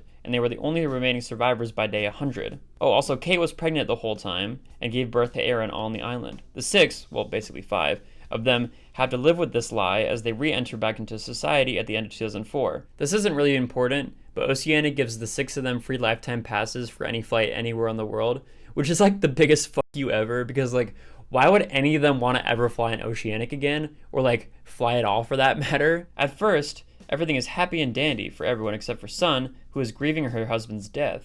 She blames Jack for this because they didn't turn around the helicopter in time to get Jin before the freighter exploded. Reminder that she is still pregnant and about to have her kid in a few months. But for the rest of the gang, Jack returns to St. Sebastian's and hangs out with Kate. Kate becomes a mom to Aaron and doesn't go on trial for her murder, just yet. Hurley gets reunited with his mom and dad and has a birthday party. And Saeed reunites with his childhood sweetheart Nadia, that girl from his backstory that he set free, remember that like an hour ago? And they get married. Sun is sad right now, but she invests in Pike Industries and becomes a controlling interest. She wants to punish her dad for the things he made Jin do while they were still living in Korea. The first bad thing to happen is at Jack's dad's funeral. After it was over, Jack was approached by Carol Littleton and was told about Claire being his half-sister. Miss Littleton didn't know that the two knew each other, and Jack played it off like he didn't know her from the plane, but it actually really affected him. The whole lie of the Oceanic Six started weighing on him, and he started distancing himself from Kate and Aaron. All of the 6 were at the funeral except for Sun, who was in Korea giving birth to her and Jin's daughter, Ji Yeon-kwon. Hurley would visit the 2 of them in Seoul to see Jin's grave. The second bad thing to happen was Nadia getting run over by one of Charles Woodmore's agents about 10 months after leaving the island. At her funeral, Saeed spotted Ben, who made his way to Iraq from landing in the Sahara after the island sent him there. The 2 of them met after the funeral, where Ben convinced Saeed to work for him in his fight against Charles Woodmore, who was going after members of the Oceanic Six. Saeed then goes on a killing spree in the name of Linus for a couple of months. The third bad thing to happen was Hurley goes crazy. He started seeing dead friends and hallucinations, mostly Charlie. One day, he snapped and got chased by police throughout the streets of Los Angeles until he crashed his car. He was arrested and committed back to the same mental institution where he was at years before. While in the institution, he kept being visited by Charlie, by Matthew Abaddon, by Jack, and by Locke. which I'll get to in a second. Fourth bad thing, Kate goes on trial. Let me just read out what Kate was on trial for because it's a miracle she didn't get 15 consecutive life sentences. We got fraud, arson, assault of a federal officer, assault with a deadly weapon, grand larceny, grand theft auto, and first-degree murder. Jack was called as a witness in this case, before he goes full world of t-shirts, and testified for Kate's character. The prosecutor's key witness was Kate's mom, who changed her mind and refused to testify against her. The prosecution offered Kate a deal where she would get no jail time, but she can't leave California, and Kate agrees. So I guess this is actually like a good thing because Kate's kind of like a flight risk. The fifth bad thing to happen was that Locke dies for real this time, but we're not there just yet. Nothing super terrible happens between late 2006 and late 2007. Sun is focused on her daughter and Pike Industries. Hurley keeps talking to dead people, including Charlie and Mr. Echo. Jack continues to distance himself. Saeed and Ben are off the grid, and Kate is following up on a favor for Sawyer. Before jumping from the helicopter, he asks Kate to visit his baby mama and daughter to check on them. Kate does so, and offers his baby mama money, but she refuses because Sawyer never bothered to visit his daughter. Jack was already pretty distant before this, but hearing about Kate doing an errand for Sawyer pushes him over the edge, and he turns to drugs and alcohol. He starts to grow a patchy beard and flies between LA and Sydney every night, hoping to crash on the island again. We will recap what happens on the island after it starts moving through time in season 5, but for now, just know that Locke stopped the shifting and got teleported back to the mainland in late 2007, like Ben did in late 2004. Locke comes back under the name Jeremy Bentham, and can't walk properly since his leg was broken while leaving the island. I'll get back to this. He starts visiting all the Oceanic Six, and tries to convince them to go back to the island to save it. Locke also visits Walt to check up on him, and he's like huge now. This is like kind of random, but around the same time, Sun visits Charles Widmore and the two of them strike up a business relationship. Anyways, Locke is unsuccessful in convincing anyone to return, even though Jack tries to every single night, and he goes into a deep depression. He's about to hang himself in his New York apartment when he's visited by Ben. Wow, what are the odds? Ben talks him off the table and then suffocates Locke? Am I reading this right? He is found the next morning as an apartment with the police calling it a suicide. Well, it just says we're gonna get back to it later. So, Jack hears about Locke's apparent suicide and immediately spirals. He's about to jump off a bridge when he witnesses a car crash and saves the victims, which briefly breaks his depressive tendencies. The other members of the Oceanic Six hear about Locke as well. Saeed hears about it and goes to visit Hurley, finding that Hurley is being watched by one of Charles Widmore's agents. After killing that guy, Saeed and Hurley rush to a safe house, which is picked up in season 5. Following that saving stuff, Jack calls Kate and they meet up to talk about going back to the island. Kate is insistent that she will never go back, and Jack says please. So Kate says, okay. I'm kidding, obviously. Anyways, after this, Jack breaks into the funeral parlor where Locke's body is being held, and coincidentally, Ben is there too. Wow, this is the first time the two are seeing each other in 3 years. Ben tells Jack that they must get everyone. Who's the President of the United States? All right, dude, we're from the future. Back to the island and bring Locke's body with them. We're now officially in season 5, but that doesn't mean the backstory train stops here. I'll continue to catch up with everyone off the island and then talk about what happens on the island, which will get into like some really weird time travel shit. So Ben and Jack grab Locke's body and head to a hotel to plan out their return to the island. At the same time, Hurley and Saeed make it to the safe house, which actually isn't safe, and they have to fight off 2 men inside. While they are fighting, Saeed got shot by a tranq dart and is now unconscious. Hurley brings him back to his house, and his dad takes him to St. Sebastian to see Jack. While Jack revives Saeed, Ben visits Hurley and tells them that they have to return to the island. Immediately, Hurley gives himself up to the police, claiming he killed the dudes at the safe house because life in jail is better than hanging out with that nerd neck. At about the same time, a lawyer visits Kate and tells him that Aaron is going to be legally taken away from her by his client. This client is Ben, but we don't know that yet. While in the hospital, Saeed is attacked by another one of Charles Widmore's agents. Saeed knocks him out and finds a slip of paper with Kate's address in it, which he shows to Ben and Jack when they show up to the hospital. Jack and Kate meet up as Kate is trying to follow the lawyer to figure out who his client is. The lawyer visits Carol Littleton, which makes Jack and Kate confused because how does she know about Aaron and that he is actually Claire's son? Jack approaches Ms. Littleton and she reveals that she didn't know who Aaron was. She was just getting settlement money from Oceanic. Even more confused, Jack and Kate meet up with Ben and Saeed at night to discuss the plan of returning to the island. At the same time, Sun shows up with a gun pointed at Ben. Ben reveals that he knows Jin is alive, and he can prove it. So I guess unrip Jin? Saeed and Kate were not down for Ben's plan, so they leave. Jack, Ben, and Sun drive to the church where Eloise Hawking is working, because she's going to tell them how to get back to the island. While there, Ben gives Sun Jin's wedding ring, revealing that he got it from Locke when he came back from the island. For a second, let's put a pin in that plot line and talk about what Desmond and Penny have been up to.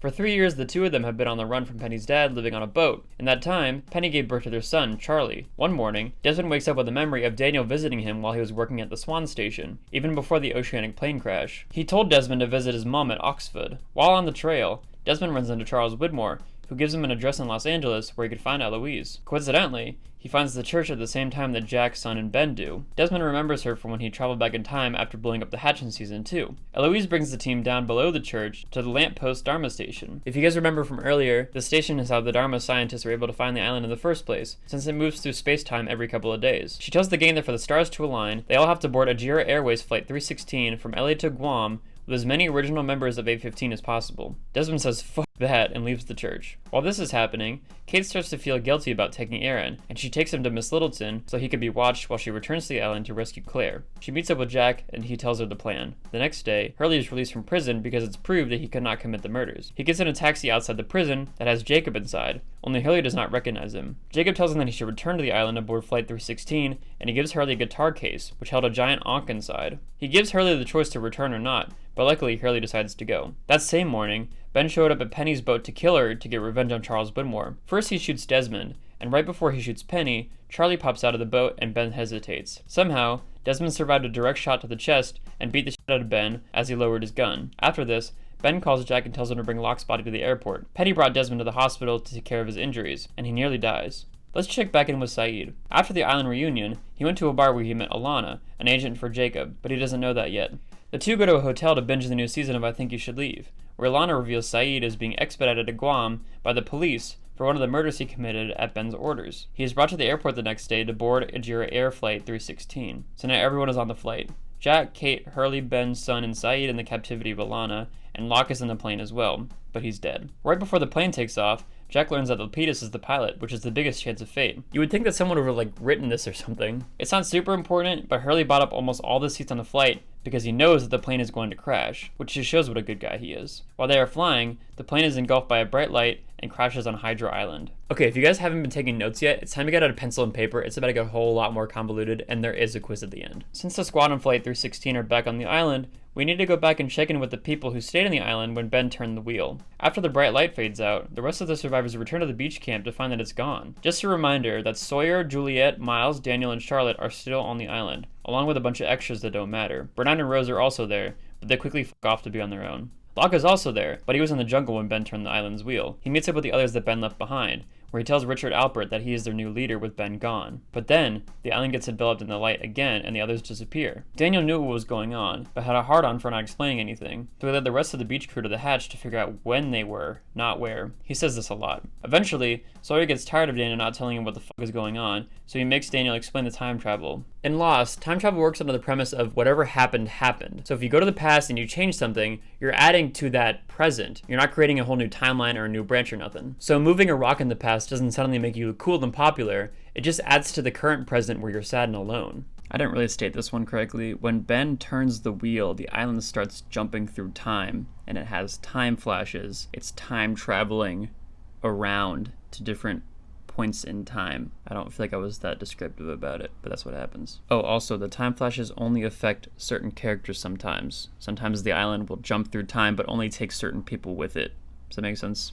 Don't worry about it too much. At the same time, Locke stumbles upon the drug plane still on the cliffside, meaning the survivors have traveled back in time. Ethan confronts Locke but doesn't recognize him, because he's in a time before the Oceanic A-15 crash. Ethan shoots Locke in the leg as the island flashes through time again. It's nighttime now, and Locke runs into Richard, who recognizes him because he was just talking to Locke in Season 6. I'm telling you it gets confusing, but the timeline will be explained in a second. Richard removes the bullet from Locke's leg and tells Locke that he has to bring everyone back to the island by dying. They get another time flash, and we cut back to the beach squad, who's worried about Charlotte since she starts getting nosebleeds and going insane. Daniel is worried that the time flashes are making her mind unstuck in time, like Desmond was on the freighter. They finally make it to the hatch, and Daniel is greeted at the door by Desmond with a shotgun. This is when he tells Desmond to find his mum at Oxford, which Daniel only remembers 4 years later in a dream. After this, they go back to the beach and get attacked by others with flaming arrows. They manage to get away but get separated. Juliet and Sawyer meet up with Locke and capture 2 of the others, while Daniel, Miles, and Charlotte get captured and brought back to their camp. We find out later that they have time traveled in the 1950s, where the American military were testing hydrogen bombs in the South Pacific. The others had taken one of the bombs and captured the members of the Flamboyant Five, thinking that they were the military trying to retrieve the bomb. Daniel convinces them that he is a scientist and tells them to bury the bomb in concrete to shield its radiation while it sits on the island, waiting to be detonated. We get another time flash, which frees Charlotte, Miles, and Daniel, and they meet up with Locke, Sawyer, and Juliet at the others' camp sometime in the 60s. Charlotte becomes increasingly ill. Locke meets Eloise Hawking and Charles Widmore as they were part of the others. They get another time flash and make a plan to trek to the Orchid, where Locke believes he can stop the time flashes. On the way, they keep getting more flashes, one of which brings them back to the end of season 1, and Sawyer watches Kate help Claire give birth. Another flash, and they're back on the beach camp, but it's ransacked. They find 2 canoes, one of which contains an Ajira water bottle, dating them after the events of season 6, I think. They start paddling to the side of the island and experience another flash, where they start getting chased by sailors of the Black Rock hundreds of years earlier. Another flash puts them in a massive rainstorm and forces them to dock their canoes. In the same storm, Jin is discovered by Rousseau's science team floating on a piece of wreckage from the freighter. If I had a nickel for every time Jin survived a boat explosion, I'd have 2 nickels, which isn't a lot, but it's weird that it happened twice. Right? As they experience more flashes, Jin experiences a bunch of moments in the past, like Ben taking baby Alex from Rousseau after she killed her team. Jin manages to meet up with the rest of the survivors, and they head to the Orchid together. Unfortunately, the time flashes have taken too big of a toll on Charlotte and she dies. Rip Charlotte. Before she passes, she reveals that Daniel visited her as a child and warned her about returning to the island while her family was a part of the Dharma Initiative. Daniel stays with her body while everyone else heads out to the Orchid. Locke finds the Orchid well, and before he gets lowered down, Jin orders him not to let Sun come back. He gives Locke his wedding ring to use as proof that he's dead, so Sun would not want to return, which Ben uses 3 years later to convince Sun to return. While Locke is being lowered by the team, another time flash happens which causes him to fall and break his leg. He falls into the wheel chamber and gets approached by the Black Smoke as Christian Shepherd, who tells him to find Eloise Hawking in Los Angeles. Locke pushes the wheel and gets transported to the Sahara Desert in late 2007, fixing the island in 1974. Charles Widmore sends a team to rescue him, and he mostly heals up in the hospital. Charles Widmore visits Locke and agrees to help Locke with bringing the Oceanic Six back to the island. He sends Matthew Abaddon alongside Locke to visit all the original members, all of which reject Locke for various reasons. Ben also kills Abaddon while on their quest and severely injures Locke. This leads to Locke becoming depressed and suicidal, which I talked about earlier, so we're all caught up with everything up until 2007. So Locke sent Sawyer, Juliet, Miles, Jin, and Daniel to the island in 1974. They quickly met up with the members of the Dharma Initiative, who ultimately let them stay among them and live at the barracks. We don't really hear about what happens to the group as they hang out with the Dharma Initiative through the years, but we do know some things. Sawyer now goes by Jim LaFleur and becomes the head of security, with Miles and Jin being 2 of his workers. Daniel traveled to the Dharma headquarters in Ann Arbor to work on research, and Juliet works in the motor pool and is dating Sawyer. We got a lot more backstory on what happens to the Oceanic Six over the 3 years off the island than the island crew in their 3 years among the Dharma Initiative. This gets us back to Ajira Era 316. So the flight crash lands on Hydro Island in 2007 with only some of the members on board. Notably, Jack, Kate, Sayid, and Hurley were missing after the flash of light overcame the plane. They were sent back to July 1977, where Jack, Kate, and Hurley were met by Jin and Sawyer in the jungle. Okay, there's like a lot of dates being thrown around, so I'm gonna throw it over to Timeline Sam to explain all this junk. Timeline Sam? Aha! Thanks, Sam. What up, dudes? Welcome to the timeline. So starting in season 1, this is what we have. We have the backstory land, and then we have a bunch of stuff that happens, and then we have the plane crash on September 22nd, 2004.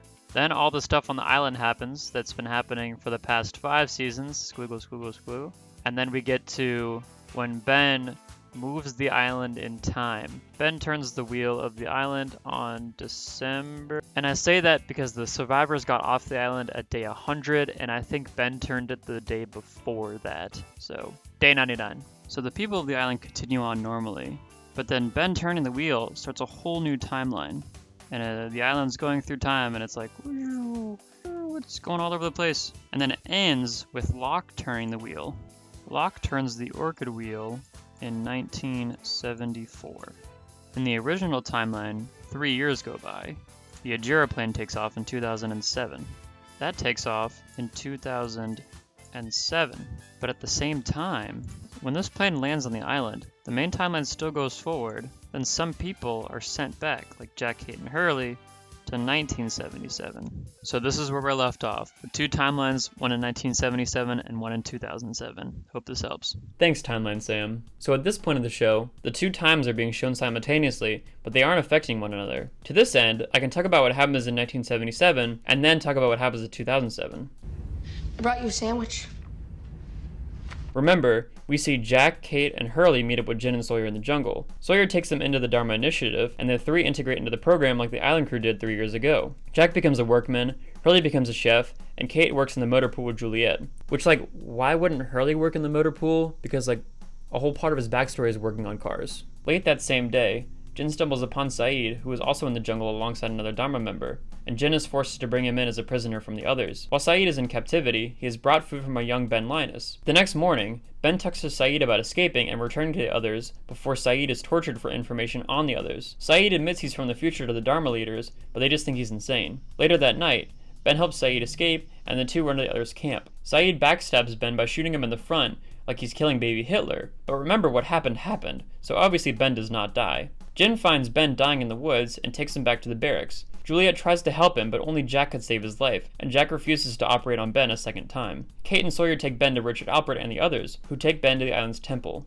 The same night, Daniel arrives on the island on the submarine with a plan of exploding the hydrogen bomb from the 1950s at the Swan Hatch, which was currently under construction in 1977. He tries convincing Dr. Pierre Chang that a massive electromagnetic blast, known as the incident, will occur, and he needs to evacuate the island, but Dr. Chang doesn't believe him. After this, Jack and Kate take him to see the others to get the hydrogen bomb to blow up the hatch, and they meet Eloise Hawking. While he is telling her their plan, Eloise feels threatened and shoots Daniel, meaning she sent her son to the island knowing full well that she would kill him decades before, which is just so cold. Rip Daniel. Jack and Kate are taken hostage by Charles Widmore, who is now the leader of the others. While dead, Eloise goes through Daniel's stuff and finds a journal with her handwriting on it, so then she believes Jack and Kate and agrees to help them with the bomb. With Richard Alpert, the crew head out to the bomb, which was buried under the barracks. In the middle of doing the plan, Kate realizes the plan is insane and tries to get Sawyer to help stop the bomb. But at the same time, Sawyer and Juliet were getting interrogated by Dharma members because they were found out as time travelers. Dr. Chang decides to evacuate the island, which is when Charlotte is sent off to America as a child. Juliet and Sawyer draw a map to the others' camp,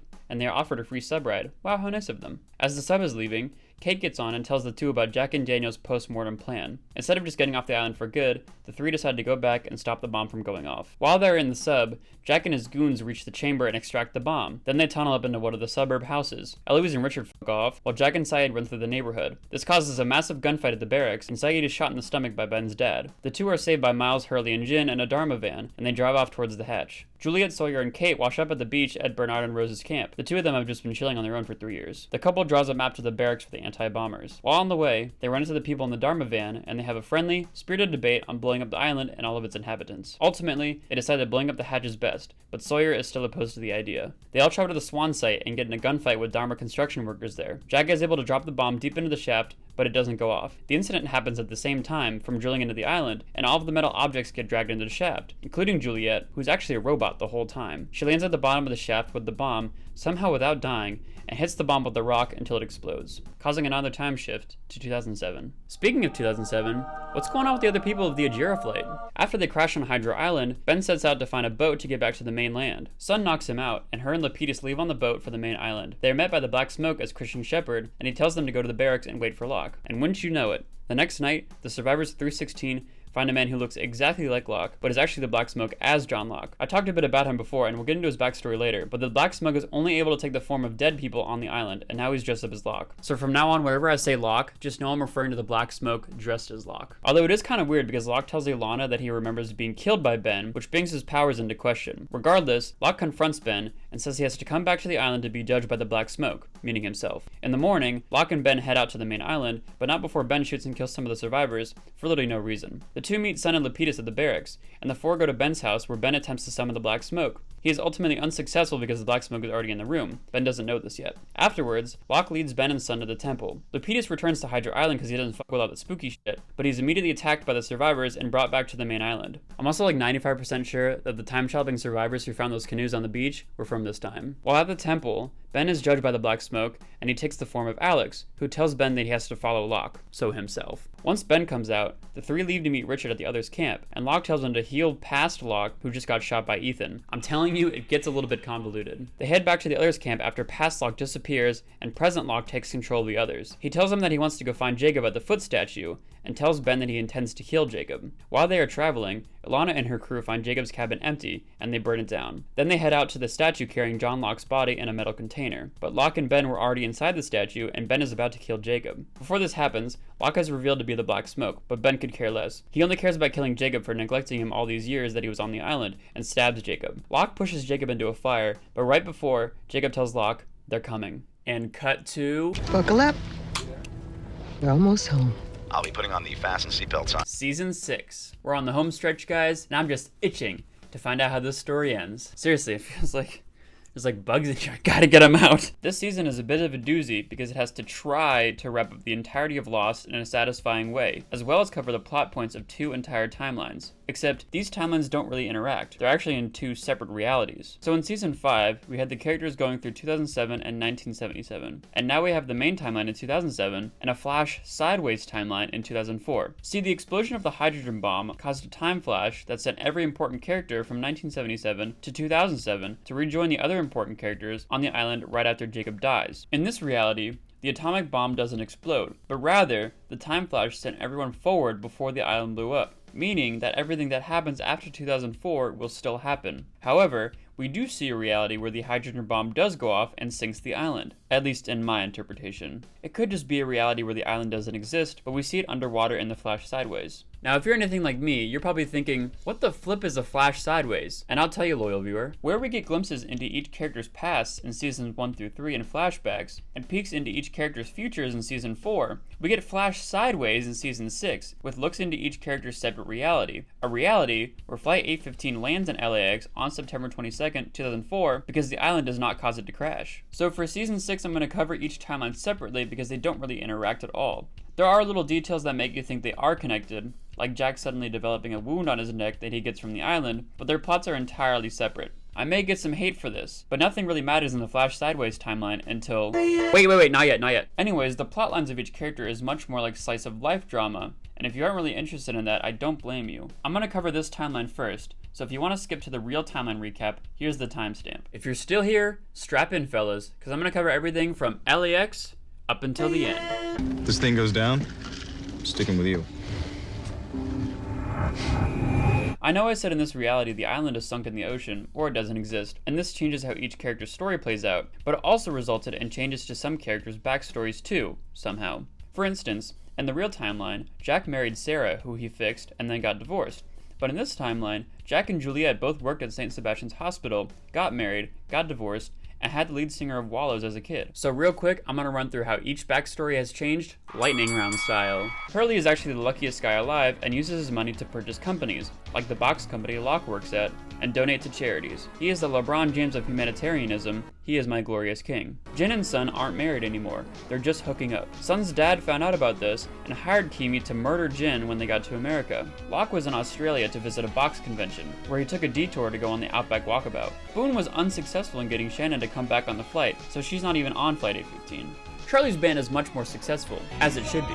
Desmond and Penny never met, and he is Charles Widmore's right-hand man. In this reality, he is on Flight 815. Sawyer and Miles work as detectives for the LAPD, and Sawyer doesn't go by Sawyer, he just goes by Jim. Miles' dad actually now works for a museum in LA with Charlotte. Okay, that's all the backgrounds that are different. Following the turbulence that caused the crash in the original timeline, Charlie starts choking on his heroin stash and is saved by Jack. After they all get off the flight, Kate breaks out of Agent Mars's cuffs and makes a run for it. She meets Sawyer in an elevator, who helps her escape despite the fact that he is literally a cop now. Kate makes it to a cab that is driving Claire to the house of the people adopting her baby, and she holds the cab driver at gunpoint. Meanwhile, Jack and Locke both lose items on the flight, a body and some knives, respectively. They meet at customer service, and Jack offers Locke a consultation to try to fix his back, which Locke initially refuses. After getting free of her handcuffs, Kate visits Claire and takes her to the house of the people who were meant to adopt her baby. Once they get to the house, Claire is greeted at the door by a woman who tells her that a husband left her, and she can no longer adopt Aaron. Because of this, Claire freaks out and goes into labor, and Kate brings her to the hospital where Ethan takes care of her. Turns out, though, it was just a false labor, and Claire is released. While this is going on, Locke goes back to the box company and is chewed out by his diva boss Randy for skipping the conference. He fires Locke, and while Locke is walking, rolling out of the building, he meets Hurley in the parking lot, who now owns the box company. He recommends Locke to his temp agency, where he's interviewed by Rose. He gets hired as a substitute teacher working at the same high school as Ben Linus and Dr. Arts. Ben is a European history teacher and Arts teaches science. Don't think about that too much. In this timeline, Ben tutors Alex at the school, basically serving as a fatherly figure in her life. Alex tells Ben that the principal has been having an affair with the nurse, and Ben tries to blackmail him to snake his job. So even though Ben wasn't a leader on the island, he is still up to his scheming and controlling ways. He presents his evidence to the principal, but the principal threatens to not sign a letter of recommendation for Alex to Yale. The big difference in Ben's character in this timeline is that he chooses a better future for Alex over his own self-gain. and he abandons his plan to extort the principal. But I'm jumping ahead. Let's check back with Sun and Jin, who just got off the plane and had their money from Sun's father taken at customs. They make it to the hotel and check into separate rooms. They start to flirt a little bit, but get interrupted by Kimi looking for Jin and the money from Mr. Pike. Who else is with Kimi though? Macau from season 3. Sun talks to him in Korean, promising him the money from her personal account, while Jin is taken to a restaurant and tied up. Meanwhile, Saeed gets off the plane and visits his brother who is married to Nadia. His brother needed some help from Saeed because he borrowed money from a loan shark, Kimi. Kimi beats Saeed's brother and takes Saeed to the restaurant where he's holding Jin. Saeed pulls a John Wick and kills all of them and then frees Jin. Macau gets to the restaurant with Sun and finds all of his friends dead, and then he has a shootout with Jin. Sun gets shot in the process, and as they are going to the hospital, Sun tells Jin that she is pregnant. As I mentioned before, Sawyer and Miles work for the LAPD in this timeline and are good homies. After the next day at work, Miles sets Sawyer up with his friend Charlotte for a dinner date. The date goes well, you could say, and as they're hanging out at Sawyer's place, Charlotte finds a folder containing info on Sawyer's parents' deaths. He freaks out on Charlotte, who tells Miles about it. The next day, he and Miles are hanging out in the squad car, and Sawyer tells Miles why he went to Australia, to find Anthony Cooper. At that moment, Kate, who left Claire at the hospital and is on the run again, ran into their squad car. They took her in, and as Sawyer is talking to her in her cell a few days later, Miles calls Sawyer in to investigate Saeed, breaking out of the restaurant. They show up to Nadia's place and arrest Saeed, who is packing to leave the country. After getting off the plane, Jack goes back to work at the hospital. One night, David, Jack's son, the guy from 13 Reasons, sneaks out of the house to go to a piano competition because secretly he is musically inclined. David admits to his dad that he was worried that he may fail in front of his father, so he's keeping it a secret. Jack, who managed to catch the concert, replied with, "Yes, and you have, and you suck, and I hate you." Wow, what a guy. Once Desmond got off the plane, he got driven to meet Charles Widmore, his good buddy and business associate. He asks Desmond to go collect Charlie so that Driveshaft can play at Daniel's concert. In this timeline, he's a good dad to Daniel. When he picks Charlie up, Charlie freaks out and forces Desmond to crash so that he can see the flash that Charlie saw on the plane, a flash sideways to the original timeline.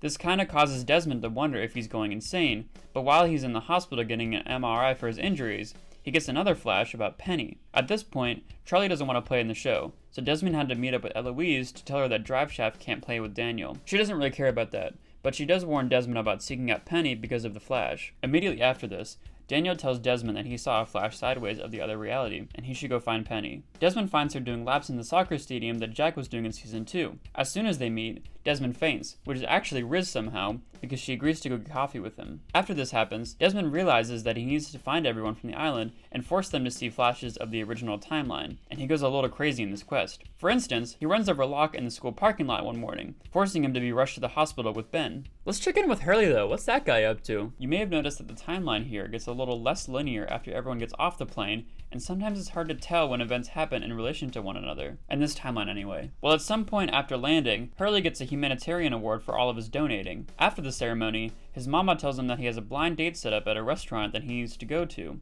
While there, he meets Libby, who is not the person from the blind date. She is still crazy and gets taken away by her doctor after asking Hurley if he remembers her. Like me, finding out that Libby is insane makes Hurley fall in love with her, so he finds her at the mental institution and asks her out on a date, the one that they never got to go on in the original timeline. They start making out and both get flashes of the other timeline. We see Desmond watching this from afar. Later, Desmond runs into Claire at a business building. Claire was there to try to find a new family to adopt her baby. Coincidentally, her adoption agency and his lawyer, Alana, are located in the same building. He convinces Claire to see his lawyer about her adoption stuff, and Alana tells Claire that she was looking for her because of her father's will reading. Also coincidentally, Jack and his son make it to the will reading, just in time for Jack to get a call that he has to operate on Locke. Before he leaves though, Claire reveals that she was Christian Shepherd's daughter. We see Locke being rushed into the hospital at the same time as Son. Jack successfully operates on Locke, and then tells Locke that he's a candidate for a new spinal surgery that could let Locke walk again. But Locke refuses. Confused and unable to understand the word no, Jack seeks out what happened to Locke, and finds out his dad is alive and in a vegetative state that resulted from a plane crash. Locke was flying the plane and wanted to take his dad out after he became a pilot, but they crashed, causing both of their wheelchair states. Basically, Locke refuses Jack's surgical help because of the guilt he feels for his dad. Jack confronts Locke as he's leaving the hospital, and again Locke refuses.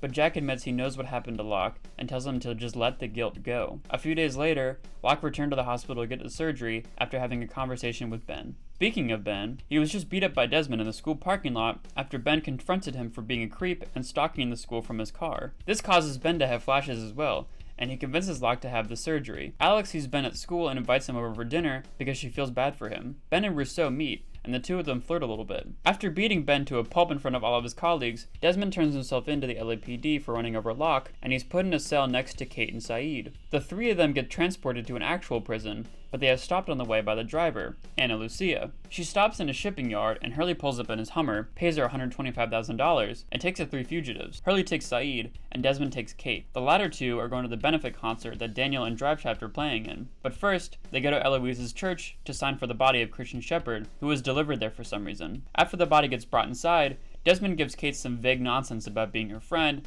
and wanting to leave this place, which doesn't help her confusion. Meanwhile, Hurley and Saeed drive to Charlie's hotel to pick him up for the benefit concert. Hurley politely asks Charlie to come with them, and the three of them head off to the concert. At the concert, Miles sees Saeed and calls Sawyer to warn him that he escaped custody. The two believe that Sun was shot by Saeed, so Sawyer heads to the hospital to check in on her and make sure that she's safe. At the same time, Jen and Sun meet with Juliet to get an ultrasound of the baby. Sun is fine now, by the way. As she's getting the ultrasound, her and Jen start getting flashes, and suddenly start speaking in perfect English to Juliet, which was kind of funny. Sawyer gets there after the ultrasound, and Sun and Jen just smile at him. He was like, "That's kind of weird, let me get a candy bar." Juliet is there too, coincidentally, and they both reach for a candy bar that fell in the vending machine. Their hands touch, and they have flashes as well. Before all this happened, Juliet, Claire, and David were at the benefit concert when Juliet was called to the hospital. At this point, Claire was living with Jack and his son because they all became homies during the will reading stuff. Jack had to cancel on the concert because of operating on Locke. Once they sat down, Claire and David were at the front table with Desmond and Kate, who also made it to the concert.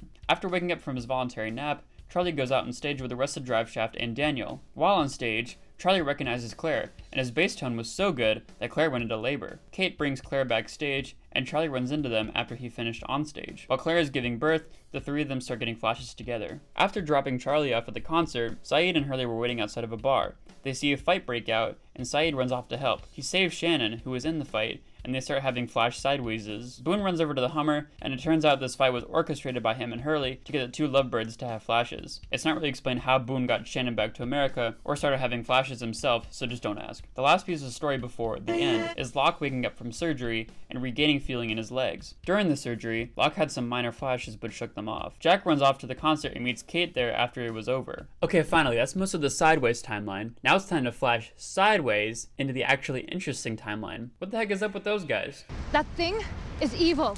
And God help us if it ever leaves this island. Because if it... If you remember, the homies on the island that was stuck in 1977 just almost blew up a hydrogen bomb and time flashed to the future at the end of Season 5. At the start of Season 6, we see both the beginning of the Flash Sideways timeline and the survivors waking up on the island in 2007. Before we get into the actual plot points, let's check in with Timeline Sam. Timeline Sam? Haha, what up dudes? So remember we got two timelines going. We got the 2007 timeline and the 1977 timeline. And in the 1977 timeline, Juliet just blew up the hydrogen bomb / the island time flashed before she could blow up the hydrogen bomb. Even after this happens, the 1977 timeline still continues, and it goes all the way back around into the 2007 timeline. In the case where the time flash happens before Juliet blows up the bomb, all the survivors are brought back into the 2007 timeline. All the survivors are back on the island in 2007. In the case where she does blow up the hydrogen bomb, there's a whole separate reality that is formed called the Flash Sideways timeline. And the Flash Sideways timeline is what Sam just explained, all the way from LAX up until the end. And this is all in 2004. So again, now we have two completely separate timelines, one in 2007 and then one in a separate reality in 2004. Hey Sam, by the way, I was kind of hoping we could talk about maybe about salary a little bit because I feel like I'm being underpaid here. Thanks, Timeline Sam. I know we took a break from the backstory segments, but we have two final ones to go over for this timeline: Jacob and the Black Smoke and Richard Alpert. I will kill you, Jacob. Even if you do, somebody else will take my place. Well, then I'll kill them too.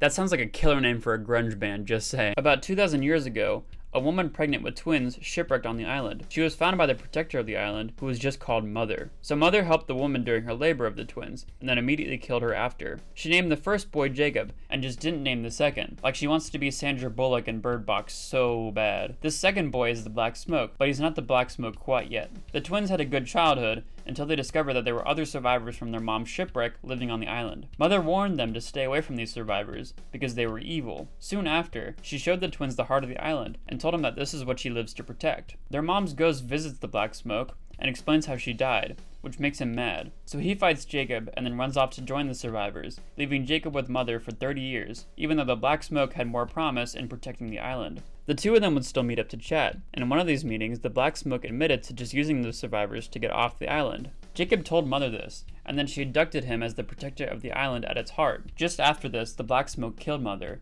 and Jacob beat him up and threw him in the hut of the island, killing him but also turning him into the black smoke. Somehow, Mother cast a spell that the two of them couldn't kill each other, and throwing him into the heart somehow turned Jacob's brother into the black smoke. Don't think about it too much. Jacob laid Mother and the black smoke's physical body in their cave, which Jack discovered in season 1. So for the next 2,000 years, Jacob stayed to protect the island and convince his brother that people are good, and the black smoke has been trying to leave and prove Jacob wrong. To prove himself right, Jacob has been spying on people and bringing them to the island to be candidates for his position. One of these people that he drew in was Richard. I should have definitely been more specific about this. In the show, they explained that the heart of the island is like a cork in a wine bottle, and the wine is like evil trying to escape, and the cork is keeping evil in. And in the show, evil is represented by the black smoke. So if Jacob dies and the cork gets taken out, then the black smoke is able to leave and unleash evil upon the world. So Jacob is trying to not let that happen, and the black smoke is trying to kill Jacob. But he can't directly kill Jacob because Mother put a spell on them, so the black smoke has to get someone else to kill Jacob, and Jacob has to protect the island so evil doesn't escape. Make sense? Anyways, Richard, what is happening? What's happening is you're bleeding to death. Richard, formerly known as Ricardo, was a Spaniard living on the Canary Islands in the mid-1800s before reaching the island. He had a hot wife named Isabella, and the two of them were trying to make it to the New World. Before they left, though, Isabella got really sick and died because Richard couldn't get the proper medicine in time. In his pursuit of the medicine, Richard killed a local doctor, which he was sentenced to be hanged for. But before he could be hanged, he was sold into slavery aboard the Black Rock, heading to the New World. The ship crashed on the island, and the black smoke killed all the survivors but him. After a couple days, the black smoke freed Richard from the ship's shackles and tried to get him to kill Jacob. Richard believed that the island was hell, and the black smoke convinced him that Jacob was the devil, which I mean is kind of true. He does have a lot of people killed. So Richard tried to kill Jacob at the statue, and after a fight, Jacob explained the nature of the island and what his job was, to basically be God and make people see right and wrong. Jacob offered Richard the role of intermediate between Jacob and the people of the island, who we call the others, which Richard accepted after being gifted eternal life from Jacob. From then on, Richard always lived with the others, meeting with Jacob from time to time. Okay, that's it. No more character introductions for the entirety of this video, I swear. Let's get back to the good stuff. So all of the survivors find the massive crater from the incident in 1977 and dig Juliet out of the wreckage, who somehow managed to survive a 50-foot drop and a hydrogen bomb straight to the face. Go Queen, go. But then she dies in Sawyer's arms. Rip Juliet. Meanwhile, Hurley sees Jacob's ghost, who tells him to take all the squad to the temple, where Saeed could be healed. You may remember that Saeed got shot by Ben's dad back in 1977. The gang makes it to the temple, and they are taken into captivity by the others, but not like the others that we're used to, like others who lived at the temple. I don't know, I was kind of confused watching it too. Hurley gives the leader of the temple the guitar case that Jacob gave him, which has a giant ankh inside of it. Inside of the ankh was one of Jacob's list, so the temple leader was like, "Oh, you're cool with Jacob? Alright, it's chill." And then they healed Saeed. They took him to a pool inside the temple and drowned him. Then after a minute, he woke up and was alive again, but now he's different. The others tie Saeed up and try to kill him, because he's now quote-unquote claimed. Jack is confused by this, but the leader of the others tells Jack that the same thing happened to Claire 3 years ago, and now she's weird as fuck.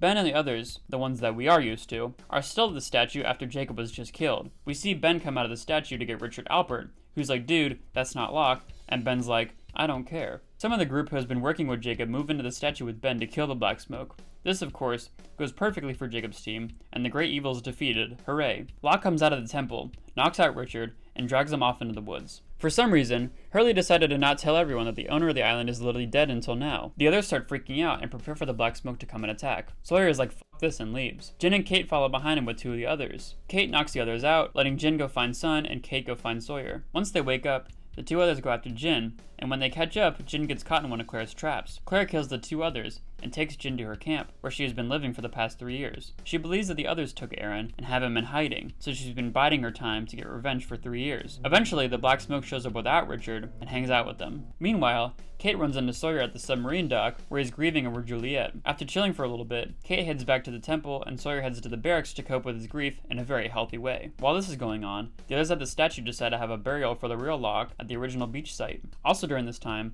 the black smoke lets Richard go, and then decides to recruit Sawyer by promising him that he will be able to leave the island. Sawyer fully realizes that Locke is evil, but he never really seems to care. Locke leads Sawyer to Jacob's cave, which had names of all the candidates. 5 of the names are not crossed out: Jack, Hurley, Saeed, Sawyer, and either Sun or Jin. It just says Quan on the wall, so it's unclear at this point which one of them is the candidate. Hurley and Jack are also about to find the names, but at the island's lighthouse in their case. Jacob's ghost again appears at the temple in front of Hurley and tells them to bring Jack to the lighthouse. Once they get to the top, they find a giant wheel that controls the light, but it has the candidates' names written at different degrees. Jack turns it to his name and sees his childhood home, implying that Jacob is literally Santa Claus. As the number 1 Santa denier, Jack gets so mad and breaks the magic mirror. Once the two get out of the lighthouse, Jacob appears in front of Hurley again and tells him that the black smoke is going to attack the temple, and he wanted to get Jack and Hurley away from it. Back at the temple, the leader of the others tells Saeed to kill the black smoke with a dagger. After giving it the old college try, Saeed joins the black smoke, who tells Saeed to tell the others that he will be attacking at sunset, and anyone who does not want to join him in leaving the island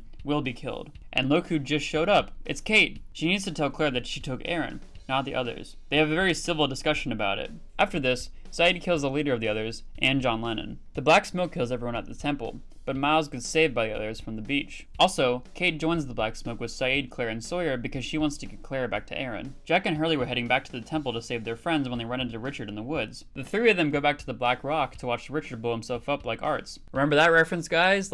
From an hour ago? Jack takes a huge gamble that Jacob won't let Richard die while his spirit is still around, and he was actually right. Meanwhile, Miles reads Jacob's ashes, and it's revealed to Alana that Ben killed Jacob, not the black smoke. Naturally, Alana makes Ben dig his own grave. Soon, Jack, Hurley, and Richard make it to the camp, and Alana is insistent that Richard knows what to do next. How are they going to speak to the black smoke? Richard knows, but he wants to play hide and seek first. Hurley follows him, and in the woods he hears the ghost of Richard's wife, who tells Richard that he must stop the black smoke, or Earth will become hell. This kind of reminds me of Arrested Development level writing because Hurley is the only other person in the show who speaks Spanish, and of course he has the ability to talk to dead people so that he could talk to Isabella who doesn't speak English. So did the writers make Hurley able to talk to dead people because he's the coolest character, or because they knew they were going to have to make him talk to a Spanish speaking ghost much later? I digress, this doesn't really matter. Anyway, Sun is back at her garden trying to fix things up. Locke just appears out of the woods, scaring the shit out of Sun and causing her to bash her head into a tree. She wakes up with aphasia and can no longer speak English.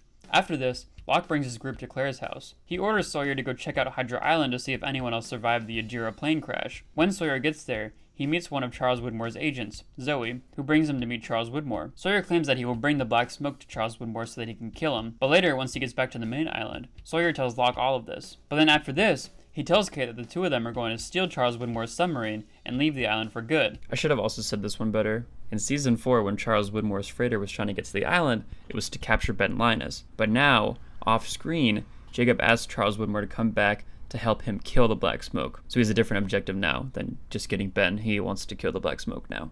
Cool. By the way, Jin is still being held captive by Locke, and he finally gets freed when Charles Widmore's team raids their camp. After Charles Widmore explains that if the black smoke leaves the island, everyone will die, Jin agrees to help the cause. We also see Desmond wake up in Charles Widmore's captivity, because his team is about to turn him into a science fair experiment. They blast him with a helpful serving of electromagnetism to see if he'll survive. And he does! Their theory is that after surviving the blast of the hatch during the end of season 2, he's like a superhero now. This will be important for their mission in the end. But not so fast, Charles Widmore. Saeed ambushes Desmond and some of the science team, and Desmond agrees to join the Black Smokes team. I know it's a bit confusing exactly who's on whose team right now, so here's a helpful graphic.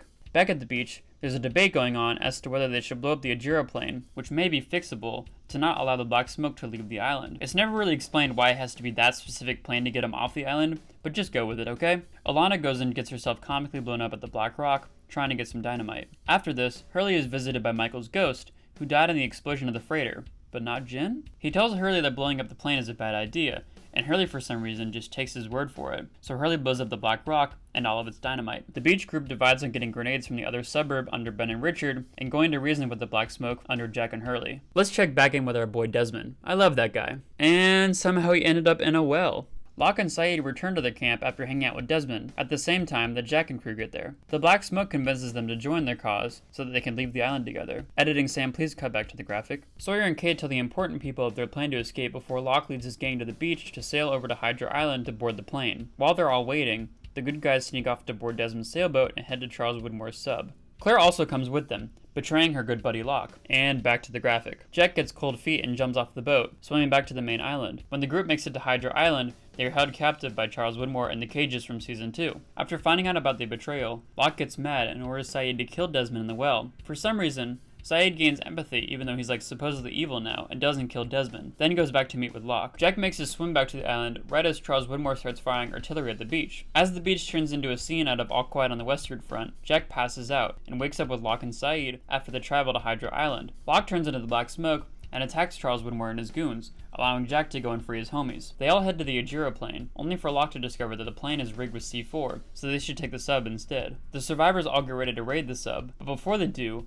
Locke switches his and Jack's bag, and Locke's bag is C4 rigged on a timer, because he knows that the survivors will attempt to leave without him. Jack doesn't know this, and they go ahead with the plan to raid the sub, leaving Claire and Locke behind. In the process, Kate gets shot, and Claire and Locke kill all of Charles Widmore's men. Once under the water, Jack discovers the bomb and convinces Sawyer to disarm it, still believing that Jacob will keep them alive. This, of course, is wrong, and Sayid has to sacrifice himself to blow up the bomb and save everyone, but the sub still explodes. Rip Sayid. It starts flooding and Sun gets stuck in some wreckage. The survivors start swimming out in groups, but Jin stays with Sun as they are unable to free her. Rip Jin and Sun. The survivors of the survivors make it back to the beach and agree that the black smoke must pay. Meanwhile, the black smoke tells Claire that the sub exploded and some people survived, and that he must finish what he started. Jack's group heads out to find Desmond at the well, but on the way, Hurley runs into Jacob's ghost, who tells them to bring the other survivors to a fireside chat. Somehow, everyone can now see Jacob's ghost, not just Hurley. Don't think about it too much. Anyways, Jacob tells them that they have to make a decision before the fire goes out, because then Jacob's spirit will be gone forever. Jacob explains to them that they were all candidates, and they have to decide who's going to take his place and watch over the island. Seeing as the island is in need of fixing, Jack immediately volunteers. Jacob takes Jack to a river and turns him into God through drinking water and chanting in Latin, but literally nothing changes. Just don't think about it too much. Editing Sam, let's take one final look at that graphic. And now we have finally reached the end. Okay, if you guys remember, we still have some story to go over from the Flash Sideways timeline. So I'll leave it up to you guys. Do you want to hear the original timeline first, or the Flash Sideways timeline? The original timeline, or the Flash Sideways timeline?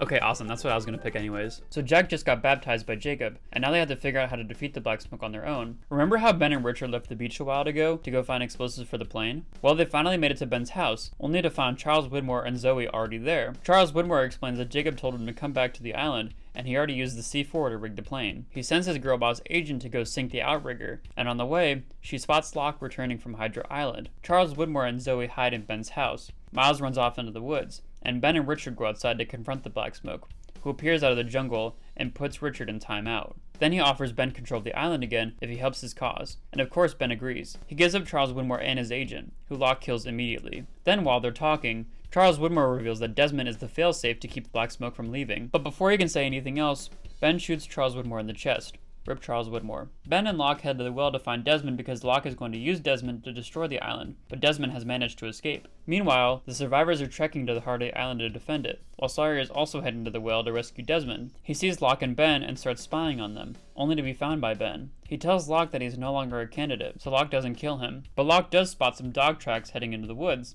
leading him and Rose to Bernard's camp. Somehow, Vincent is still alive and lives with Rose and Bernard. Anyhow, it's revealed that the two of them rescued Desmond, so the Black Smoke and Ben take him. At the same time, Miles finds Richard in the woods, and the two of them decide to blow up the plane themselves. On the way to Hydra, they run into Lapidus, who washed ashore after the sub-explosion. Somehow he survived, and the three of them band together to actually fly the plane off the island instead. Sawyer meets back up with the gang, and Ben and the Black Smoke are right behind him. Basically, Jack and Locke both want to reach the heart of the island. Jack because he believes it will kill Locke, and Locke because he believes it will destroy the island. So all of them head to the heart, with Jack, Locke, and Desmond actually going in. Jack and the Black Smoke lower Desmond down the waterfall into this mystical room, with the heart in the middle of an electro water pool. Through his electricity power, Desmond reaches the center and pulls out the heart, which was actually a giant cork keeping evil in. The light in the room fades, and water begins to drain. Then, a massive earthquake starts permeating throughout the island, starting the beginning of the end. Jack gets mad that he was wrong and starts fighting Locke. In the process, they both realize that they've become mortal and can both die. Meanwhile, Miles and the boys have reached Hydra Island, and he calls Ben to tell him the plan and bring everyone to the plane so they can all escape together. Just then, Claire appears and holds the boys at gunpoint. Claire refuses to join them because she thinks Locke sent them to kill her. The earthquakes start getting stronger and knocks over a tree, which was about to land on Hurley when Ben finally does something selfless and pushes him out of the way, pinning him but saving Hurley's life. An obvious trait if you ask me. Lapita starts fixing the plane as the remaining survivors scramble to Locke's boat to sail to Hydra Island. Jack catches up with Locke, who ran off earlier, and the two have a face-off to the death on the rocky cliffside. Jack gets some blows, Locke stabs Jack, Kate shoots Locke, Jack boots Locke off the cliff, and the black smoke is dead. Hooray! But the island is still collapsing. Jack, Hurley, and Ben stay behind to save the island, while Kate and Sawyer sail over to Hydra. Frank has finally got the plane going, as Kate and Sawyer wash up on the island, convincing Claire to join them in leaving. They run to the plane as it's taking off, and Lapidus lets them board. At the same time, the other boys have made it to the heart of the island, and Ben and Hurley have led Jack down into the cavern. But before they do, Jack tells Hurley that he's the candidate to watch over the island now. Jack saves the unconscious Desmond by tying him into the rope, and then puts the cork back in the heart, nearly killing him in the process. At the top, Ben and Hurley lift up Desmond and accept that Jack is going to die down there. Hurley asks Ben to be his number 2, and he accepts. A very unlikely friendship. Jack suddenly appears in the forest where he awoke in the first pilot episode as the plane is flying over the island. Jack lays down in the bamboo bush that he first woke up in, and closes his eyes for the last time. Rip Jack. But he's still alive in the Flash Sideways timeline. Or is he? Let's cut back to the other timeline, where Jack just showed up at the concert and meets Kate. Everyone else has fully realized their other lives and have met in Eloise's church. Kate and Jack touch, and Jack starts to experience the flashes, and the two of them head to the church. Once inside, Jack touches his dad's coffin and fully experiences the flashes to the island. Then, Christian Shepherd appears before him. His dad explains that everything they went through on the island was real, and it was the most fulfilling time of all their lives. The church was a place where the whole crew could move on together, onto the afterlife. It's not really stated, don't worry about it too much. Once Jack fully realizes the situation, that they're all dead, he goes downstairs to meet everyone in the pews. Kate, Sawyer, Locke, Hurley, Jin, Sun, Boone, Shannon, Saeed, Charlie, Claire, Aaron, who was still a baby somehow, Juliet, Bernard, Rose, Libby, Desmond, Penny, but not Vincent though, because Vincent cannot die, I am fully convinced now. They're all hugging and super happy, and it's really touching. Eventually they all sit down, Christian opens the church doors, and the room is enveloped in a white light, ending the series.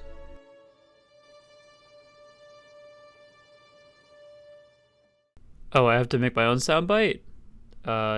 Buzzing. So that's Lost in an ungodly amount of minutes. From now on, I'm only going to be talking about my thoughts about the show, so if you really were only here for the recap, then, see ya. Subscribe. Bye. See ya. Bye-bye. I said in the intro of this video I wasn't really sure why I started watching this series, but I'm very glad I gave it the chance. After watching the pilot, I kind of realized there was a reason that it was considered one of the best TV shows of all time, but it definitely has some downsides. The two biggest gripes that I've seen people have online with the show was how convoluted and sci-fi it became, and then also the ending, of course. Which, the convoluted part I definitely do understand. It kind of felt like in seasons 5 and 6 the writers were just kind of pulling stuff out of their ass. It kind of feels like the show was only really set up to be for 3 seasons, but then it kind of got extended because of how popular it was. Personally, I didn't really find it that hard to keep up with all the convoluted timeline stuff because I was binging the show on Amazon Prime. If I had watched the show in 2007 going from week to week, I definitely would have given up at season 3, probably. I think Lost kind of suffered the same fate that Arrested Development had, where it was too ahead of its time. And by ahead of its time, I mean ahead of streaming services. Because if they put Lost out every year like they put out Stranger Things on Netflix, we would be eating it up, I guarantee you. I mean, look at a show like Manifest and how successful that was. I hope the video was kind of good though. I've been working on it for the past couple months, and I really tried my best to explain everything that goes on with the show. I hope the graphics and the timeline segments helped. The show is just so dense, and I definitely did not do it justice with all of the 6 seasons and 121 episodes it has. This video is very fast paced, and I don't really know how someone who has never seen this show would really keep up with all the information being thrown on them, but I've been working on this video for too long not to finish it. I know that my script kind of missed some details or literally just got details wrong because I remembered the series incorrectly, and there's lots of things that I missed, like Nikki and Paulo getting buried alive and the whole George Minkowski thing. But I hope you guys have already seen the show and are kind of just recollecting all the things that happened through this video. Okay, right, so the ending. I'm gonna drop a hot take, boys. All right, get ready. I actually like the ending. I know, now I'm an enemy to all the Lost purists. Well, I will say for the most part, I enjoyed it. So from what I understand, people back in 2010 were really pissed at the show because it made it seem like everything they went through on the island wasn't real and nothing really even mattered throughout the entire run of the show. This mostly comes from Richard's theory that everyone on the island was in hell, and then they all end up in the church together to move on to the afterlife. But literally in the ending, Jack's dad explains to Jack that everything that happened was real, so I don't really understand where the confusion comes from. To me, it was pretty obvious that like everyone came together at the very end because they were all dead. Either they died on the island or died after the island, whatever, and they all reverted back to their forms from the island because it was the most significant part of any of their lives. Personally, I don't really think this ending is hard to comprehend, and I kind of like how unique it is, but I do understand how if you don't like an ending of a show, it can completely sour your experience with the whole thing. Trust me, I'm a huge How I Met Your Mother fan. I get bad endings. If the ending is not close to how you imagined it for 6 seasons, then it's gonna be kind of disappointing, but I actually kind of liked the ending. It made me feel all warm and fuzzy inside to see all the characters like happy and back together at the very end of it all. That being said, I wish they were able to get more characters to come back, like Walt and Michael and Mr. Echo and Ana Lucia and all these different people. I think this kind of stemmed from like contract negotiations kind of falling through, and so they were only able to really get the main cast, but it would have been nicer if like everyone came back, you know what I mean? Also, I thought the ending fight scene in the original timeline was a little bit underwhelming, and I think it gets caught up in the sci-fi of it all. It's like they're setting up Jack and Locke to be superheroes with the powers of the island, but then they just have a normal fist fight and the fight ends like relatively quick. Maybe it's like my Marvel oversaturation that makes me feel this way, but I'm just giving my thoughts now. The bigger gripes I do have with the show as a whole is like explaining some things but not others. Like they explain some things like what Jacob's purpose is and what the black smoke represents, but then they don't like get into all the specifics. Like what are the black smoke's powers? How can he just take the form of the dead people? And then why can he turn into like black smoke? Why explain some things but not all the things? If you're gonna make it ambiguous, then keep it ambiguous and cut the show off at like season 3. But then you're just gonna explain some things but not all the things? I don't know. I didn't really like that part. Like back in season 1, when you're watching the show, you're finding things out with the characters, and it's not that much stuff, not that much sci-fi things anyway, and it's really fun and enjoyable. But then you cut to like seasons 4, 5, and 6, and all this different stuff is just being tossed at you, and then some things aren't being explained, which would be very beneficial to your understanding of the show. Do other people feel the same way about this show? I talked about this earlier, but the writers also like hype Walt up to be this like special prophet child that can like see the future and stuff, but then they just take him off the island, and I'm curious if it was like a contract thing or if he just didn't want to be in the show anymore. Like I don't understand why they would do all this stuff to set him up to be like this special kid with powers and then just take him out of the plot entirely. And also, why can Hurley and Miles talk to Ghost? It's not like they were both touched by Jacob who could give them powers, they just kind of happen. And why is Miles born with it and Hurley develops it later on in the show? I'm sure maybe they were just like both blessed with the island at certain points in time that was like important for their plot points at that part of time, but I don't know, man. This just brings me back to if you're going to keep it ambiguous, then keep everything ambiguous. And if you want to explain things, then explain things. But don't go halvesies, you know? There's also a good chance that some of the stuff is explained in like epilogues and other forms of media about Lost, but I'm just focusing on what I watched, which was just the show. I didn't watch all the other stuff. I will say though, props to the writers. I mean, they took a lot of characters and properly developed all of them and gave them all separate arcs. It's really impressive. I'm sure it didn't really seem like that in this video because everything was moving so fast, but when you're watching the show, it's like, this is insane how much time they're giving to each character to properly flesh them all out. That being said, with the main formula they had in seasons 1, 2, and 3, with them just like finding out stuff about the island and then cutting back to the flashbacks of the person that the focus of the episode is, it kind of got a little bit formulaic for me and a little bit boring at times. But still, it's interesting. I've never heard of this before. Oh, also a smaller gripe. Most of the romantic relationships didn't really make much sense. Can I say that? I mean, of course, Desmond and Penny. I mean, they're the goats. But like, most of the relationships felt pretty forced, like Saeed and Shannon and Hurley and Libby. Those are my actual thoughts about the show. I mean, it's been like 3 months since I finished watching it and I've been working on this video, so it's a little bit hard to remember everything. And I'm sure the rewatch of a show would like open my eyes to certain details I never noticed, or very cool like connections you can make early on, but I don't know. I feel like I'm kind of finished with Lost after this video. I will say it was kind of cool during the editing process to find some of the Lost content on YouTube. not Lost content, like content about Lost. You know what I mean. I'm a big fan of Drew Gooden, and I never watched his video on the show because I knew eventually I wanted to watch it. I didn't want to get it spoiled, and a lot of the things that he talked about I found very relatable to my experience. His video just kind of gives his whole thoughts about the whole thing, and one thing I definitely remember is about the soundtrack of the show, and the soundtrack is so good. I included some of it at the end of season 6, and it's just really good. I will definitely link to Drew's video in the comments. You guys should definitely go watch that one. It's much more concise and much more just his funny thoughts about the show. Also, there was like a whole community of fan cam makers on YouTube while Lost was still being put out. It's insane. I'll put some footage right here of some different ones, but there was like you can like go back and watch them, and they have like different fan cams with different like alt rock songs that were popular at the time, like showing like relationships with characters or like different individual characters. I didn't realize that like making fan cams has been going on for so long. Okay, that's really all I got. I hope this video was somewhat entertaining, and I'm sorry that it wasn't